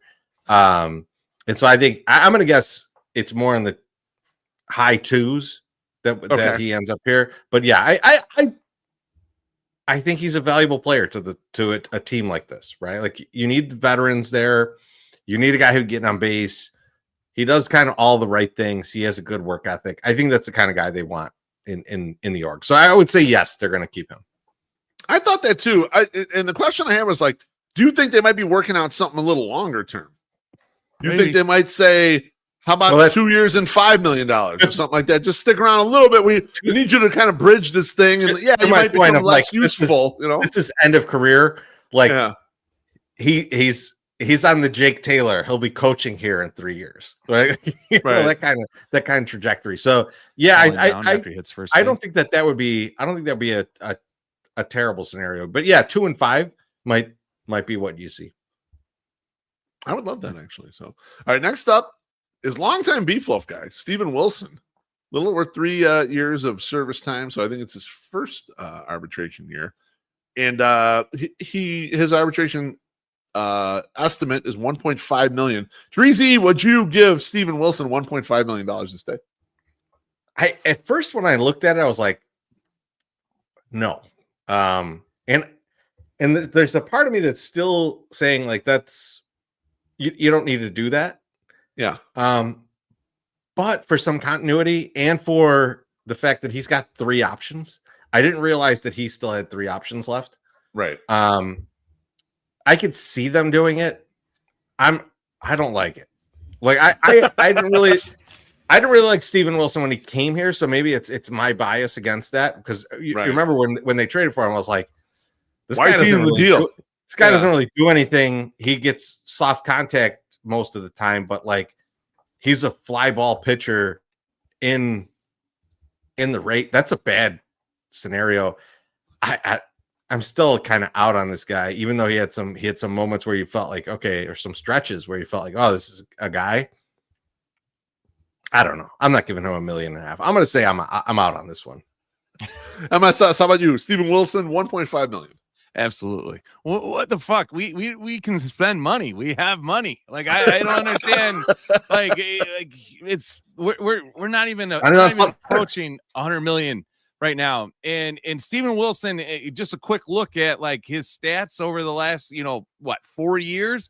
He's pitching more games. Like he's got up to 59 games this year. Had not this best fucking year, but not his worst year. So he's not getting that bad, and he's only 30. Fucking leave him there. Fucking A. We can spend them $1.5 million, please. I was gonna say, I personally, I don't think they're gonna spend the $1.5 million on him. And here's why: they DFA'd him before the season. Chorizy. He was on the league minimum contract. They pushed him off to 40 man because they said we need more room. Anyone can claim this guy. No one claimed him. He cleared waivers, came back to Charlotte. I don't think there's any way in hell they're giving him $1.5 million. Now, it's possible that like you hear they settled for $900K or something like that. That I could see. Something like that I could see.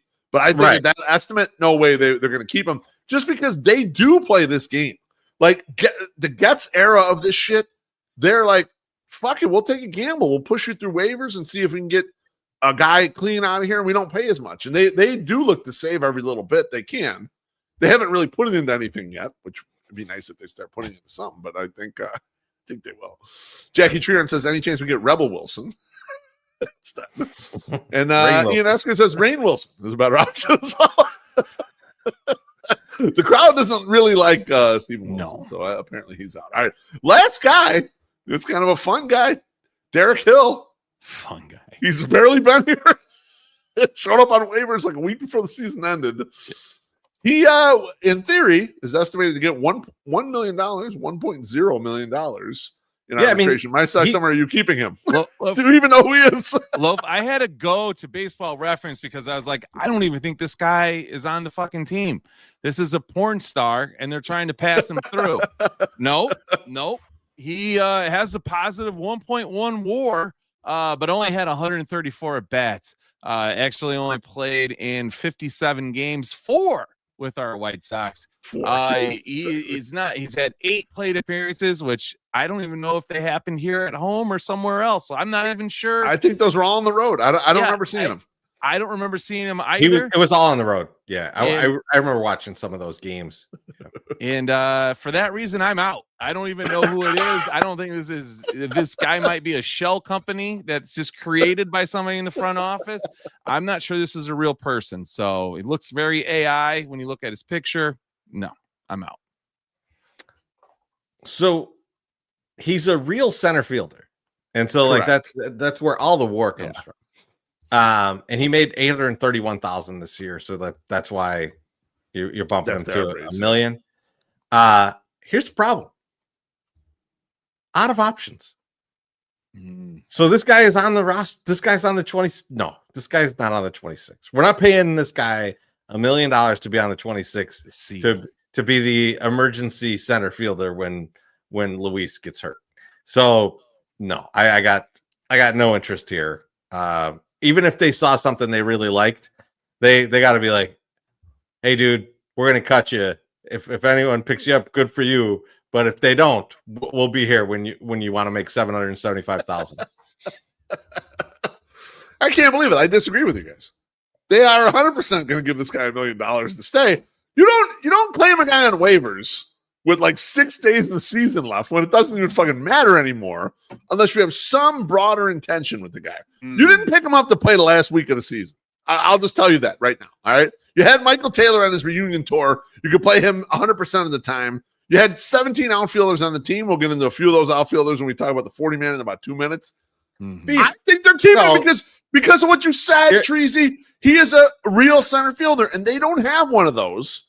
They looked at Brooks Baldwin a little bit in center field, but there's no way they would trust Brooks Baldwin with Luis Robert gets hurt on April 15th and is out for the season. Brooks Baldwin, go have at it. No way they're doing that. So I think they're going to at least keep this guy around for a little bit. It's not that much more than league minimum. They must have seen something. I think they keep him. So here's where you're bullshit, Beef. So let's hear it. You're like, okay, they did pick this guy up at the end of the season. They must see something and they want him. You didn't even put Elvis Peguero on this list. He's ARB eligible. Okay, so he's they picked him up in August. August is different than 1 week left in the year. Take it easy. You're keeping this motherfucker too. I did not see that on MLB trade rumors when I pulled the graphics. He's also out of options, and his ERA was like 13 this year. He's gone. I figured you left him out just to spare him. Ian Eskridge in the comments says, "Beef, I hate that this line of thinking is probably correct." Yeah, you see what I'm saying? How could it not be? Why would you even bother claiming the guy then? If it was like, why we're never keeping him for 3 days to play him 3 times? Come on now. The problem is he's out of options. That's not really a problem. Roster. He's on the roster. Yeah. Or you pay him the $1 million and you say, look, we're going to go all the way to March 25th or whatever to figure out the roster. Mm-hmm. And we're just going to cut you loose. Because when you give them the arbitration raises, that's not guaranteed money, Chorizy. Yeah. That's true. You're gone. You can cut them and they're gone. Because that was the thing. That was the argument we all made about Carlos Rodon. That they should have picked up his ARB raise. Because if he sucked in spring training, you could just cut him and you pay a sixth of the salary, whatever the fuck it was. They're not gonna. I think they're gonna. I think he gets his ARB raise and he'll be here. Hey, Beef. You know what I think about that? What's that? Fuck you. Last fun thing about the White Sox. We're gonna play a little "Should I Stay or Should I Go" for you guys. They can all go. They can all go. No, you haven't heard them yet. You stop it. All right. Some of these guys you love in your heart, deep in your heart, you love them, and MSS does too. Just because he's my cousin doesn't mean I love him. Yeah, well, he's on the list for sure. The White Sox 40-man roster is at 39 right now. When they pick up Luis Robert Jr.'s option, which they're going to obviously do, that'll put the group back at 40. Now, there are a couple people that likely require protection from the Rule 5 draft. Mm-hmm. Here's like the short list of people that might. Tanner McDougal, I would say he is definitely getting protection. Then you have Mason Adams and Shane Murphy, who I think are likely to get protection. Yeah. And then you have some relievers after that. We don't need to name all the group, but there could be a reliever or two that also get protection there. So that's, let's say, 2 to 5 people there. And then any free agent signings. There's room on the 40-man where there's going to be guys who need to be clipped. So I want to go through a list of 5 guys that we know. I'm not going to dig deep in. So I didn't put Derek Hill on this list or any of these other guys. That I'm going to pick guys we know. And it's going to be should I stay or should I go going into 2026. And the first guy is a guy we rooted for. We were happy when he got brought up. It was a party at Cork because Barstool Mincy came through and was hanging with us, and it was a fun time. Tim Elko. So hard. MySoxSummer. You keeping Tim Elko on the 40-man going into the offseason? I mean, I think you have to, because the guy crushes the ball. I mean, can he figure it out? Can we send him to Arizona as Ryan Fuller got something in him for another year? Like just another year of watching him do this thing. Yeah, I think you have to keep him just because there's a possibility that he could turn into something. I think you need to keep him. Yes. Chorizy-E, Tim Elko, where are you at, baby? It's going to depend on Ryan Galaney's Arizona Fall League. I'll tell you that much. I think the fact that they haven't found anything else for first base keeps him relatively safe here. It's true. Yes. For the moment. I think though if they make any moves in the offseason that adds a first baseman, and then you have other guys that like Vargas who could play first base and Sosa that you're gonna turns into a there's not a lot of use for him, and so they might go, you know what, it's time for you to go coach at Ole Miss. That's what that's the next step for you. Brutal. Which I don't think is like I'm not saying that in a mean way. I'm saying that as like this is probably his career trajectory, and like they just might push him there. And so I'm 50-50 on that one, but I'm going to say that he's not going to be here next year. Yeah, I mean, Chorizy, my thought was they will not keep him on the 40-man, thinking they could probably pass him through. That they can get him off the 40-man, but keep him in Charlotte potentially. Because I look at the roster and I'm thinking, are we going to give him a chance over Miguel Vargas? No. Is he ahead of Lenyn Sosa in the pecking order? Is he ahead of Curtis Mead? Is he ahead of Curtis Mead in the pecking order? No. Probably not. So there's three guys that kind of flex to first base. We haven't even talked about the catchers trying to learn first base or playing a little bit of first base. Right. And no free agents. So there's really nowhere for it. Like Tim Elko had the best opportunity ever this past year for a little bit, but they didn't even use him for that long. And so you kind of see he didn't capitalize. Yeah, and he struggled when they got the opportunity. So my thought is he's probably off the 40. Yeah. Yeah. Next up, the comments are, like we all like him. Like this is like this is like when we had to be like looking at Polka and going painful. like, I love the captain. Me too. It's not happening. He's got a fucking statue at Ole Miss. I know. I like him. He does. What would have made me happy is if when he got his cup of coffee, he came up and hit the shit out of the ball, and we're like, good. We can use this guy for his pre-arb years to just be a masher here. But it didn't really work out in the short. No, Colson had that year. Colson got the Colson had that year. No, you're right. Yeah. If you would have had both those guys going off this year, that would have been insane. Insane. That would have been 40 home runs between those two. And then you put in Sosa and Benintendi, and you got 80 fucking home runs. Then I don't have to call the guy at the gym a fucking liar because he thinks there's 5 to 6 people that can hit 20 home runs a year on the Sox. It's like, yes, that would have been great. But Tim Elko just did not have it. And he should have. You're 100% correct when you say that. This was the year to do it. And he just did not get it done. And shit happens. What are you going to do? So. It does. It sucks. All right, next guy up, and I've advocated for him in a blog already, is our play cousin, Chorizy, Brian Ramos. He's had 3 false starts already. Nothing's worked. He is ostensibly out of options, so different than Elko. Elko's not out of options. You can easily keep him on the 40-man if you want to just option him down to AAA. Brian Ramos, you can't do that with. Is Brian Ramos off this 40-man roster, Chorizy?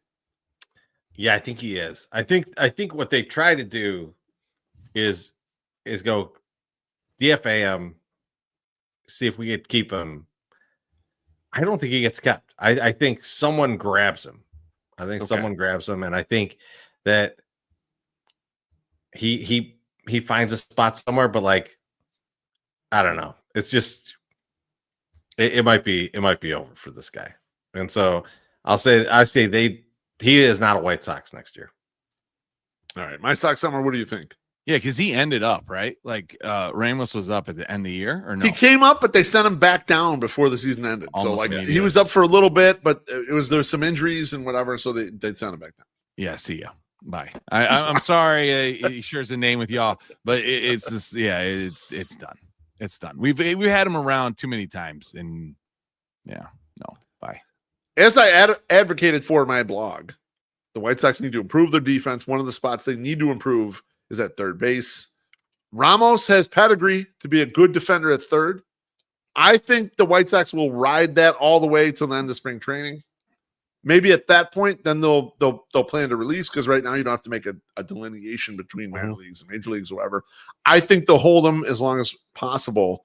I think when the rubber meets the road, if they do grab another guy that they like, who's out of options somewhere else, or who is got a small trade or whatever, then I think he's probably done. But I think he still has some utility being a guy who can actually glove it at third. But it's looking rough for Brian Ramos.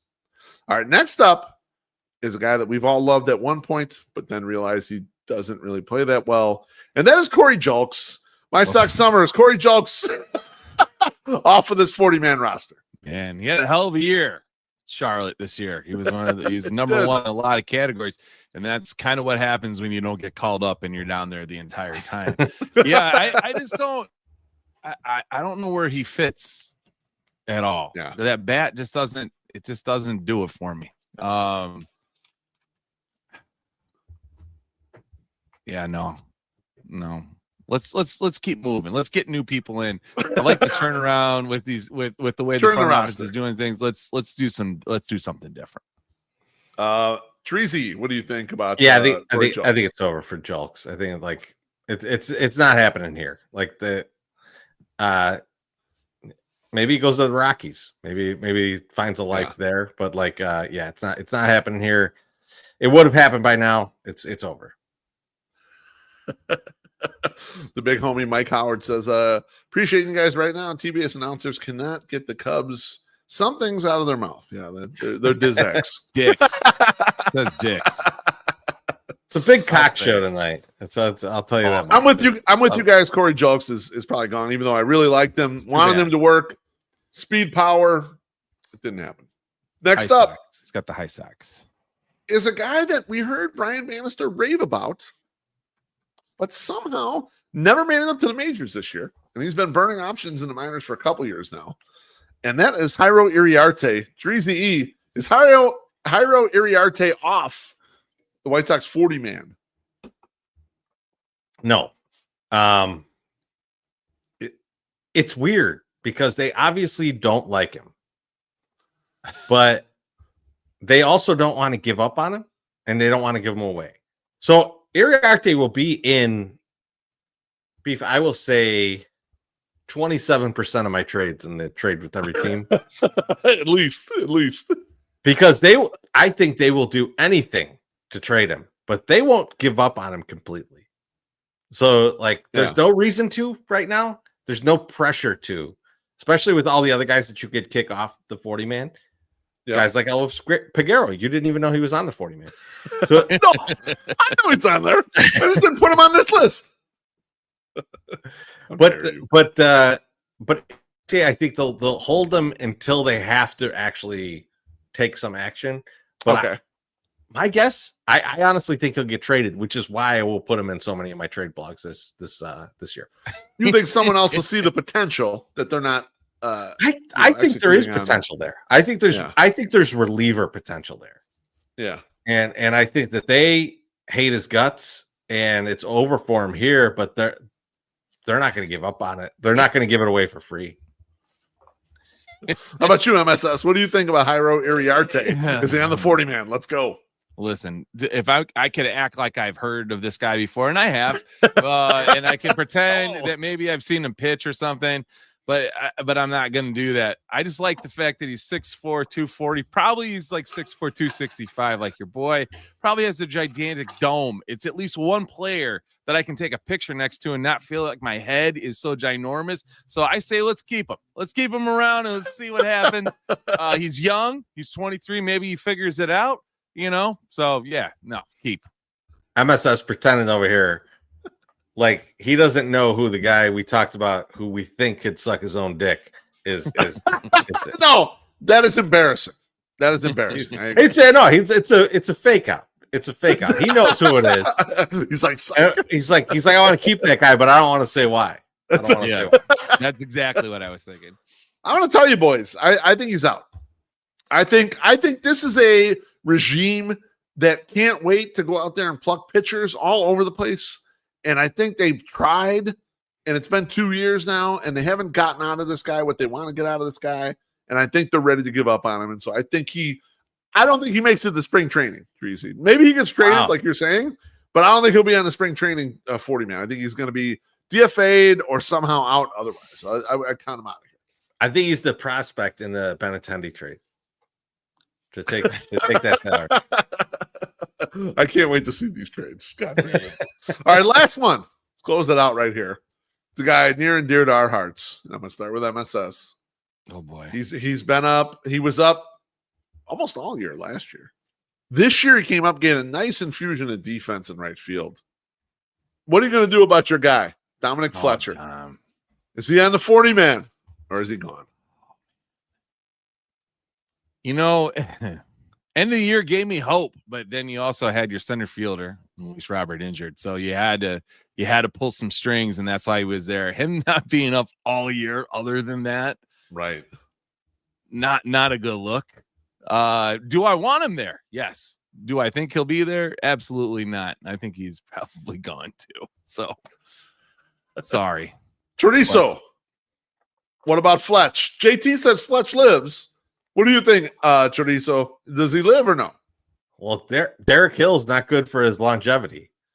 So I do think since I think he has an option left. I think if they're not forced to move him, they'll just keep him. Like it just seems like a guy that they could plug in a couple different positions, left-handed bat, not a good one, but a left-handed bat nonetheless. I think they'll let him hang around unless there's a crunch. But like looking at the 40-man, there shouldn't be. There shouldn't be, but there's a ton of guys you could just jettison. So I think that he'll stay. I don't think he's earned the right to stay. I'll say that. Yeah, this one's a tough one because he's never really hit. In the 32 plate appearances he had in 2025, he actually had 100 OPS plus trees. It's like totally fine. It was mostly on. He actually got to the power, so he had 5 doubles and a home run. Doubles. Yeah. So like that's the angle that they really need out of him, right? They know he makes contact. He's not going to strike out a lot, but when he was here in 2024, he just didn't impact the ball at all. I'm going to say he does stay on the 40-man till we get through spring training, and then they see where the outfield is at, because this team definitely needs outfield defenders. If you're going to count on Andrew Benintendi and Mike Tauchman being healthy, you kind of need a guy hanging around like this. So, like, I think by a miracle, he does stay here. If you look at Tauchman, you look at Robert, you look at Benintendi, whoever else might be out there, those 3 guys alone, you can be assured that they're going to miss some amount of games during the season. Of course. Yes. So like there's opportunity for these guys. So, but yeah, I mean, like if Derek Hill's there, that takes some opportunity away. If we pick someone up, takes opportunity away. If we get rid of Benintendi, that changes the opportunity. So that improves it. Yeah. All the things that I want to happen make it worse for Dominic Fletcher. But if none of that shit happens, yeah, he's probably around. Now, in the comments, real quick, Altrude says, "Can I say how much I've enjoyed this longer podcast without someone getting mad at me?" Chorizo. God, fuck you. No, I'm just kidding. Give you shit one time, Alex. Come on, man. You know I still love you. And that was should I stay or should I go with the 40-man? For White Sox talk, I am. Baby, that means it's time for thank yous and GFYs. MySoxSummer. Who are you, GFY and other internet service provider? Well, yeah, I was going to say thanks to my girl at the T-Mobile store for hooking me up here with all the new bells and whistles, but then the internet took a shit 1 hour into the show, so I'm not really sure that I'm going to be too happy, but she is actually really great over there. She's like, when you have somebody that actually has good customer service and understands how to treat a customer, it's kind of nice, and you're like, wow, this is really good. And then you feel like, why should this be the way it is? It shouldn't be like this. She should just be like, people that serve the public should just be nice people, but that's just not the case. So yeah, thanks to my girl at the T-Mobile store. She did a good job and got me in and out of there. Also, rest in peace to this guy, Mike Greenwell. Yeah. And I picked this card especially because I love this card, and I probably still have it in my binder because I like the comic Green Monster behind him. I've always thought that was cool. So 25 career WAR on that guy, but just like Andrew Vaughn, so cheers. I guess sideswipe Vaughn in that. That's pretty impressive. Love it. God damn it. Loaf.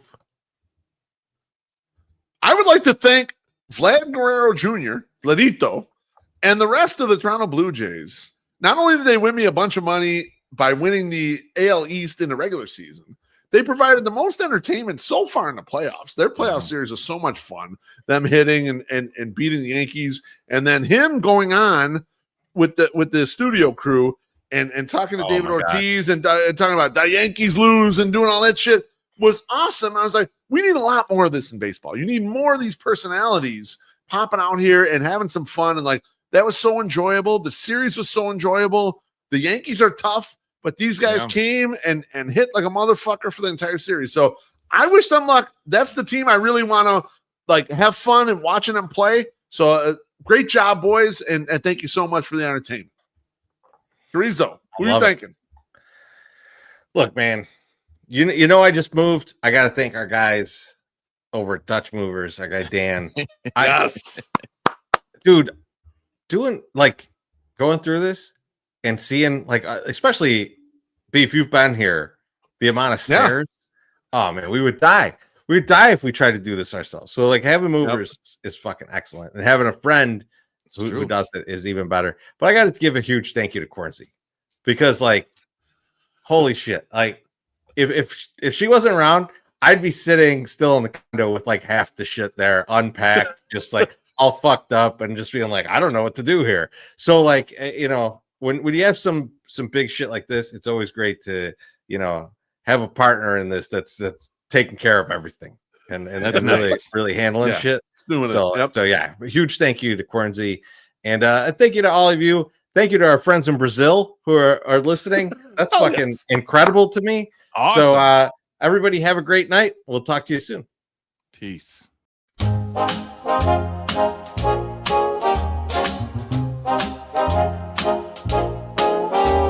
Thanks for spending your little Friday with us. Hope you enjoyed yourself. We gave you your fill of baseball, beer, and bullshit. Now it's time for you to go do horny stuff. We'll see you next week. Espanol, that's adios, motherfucker.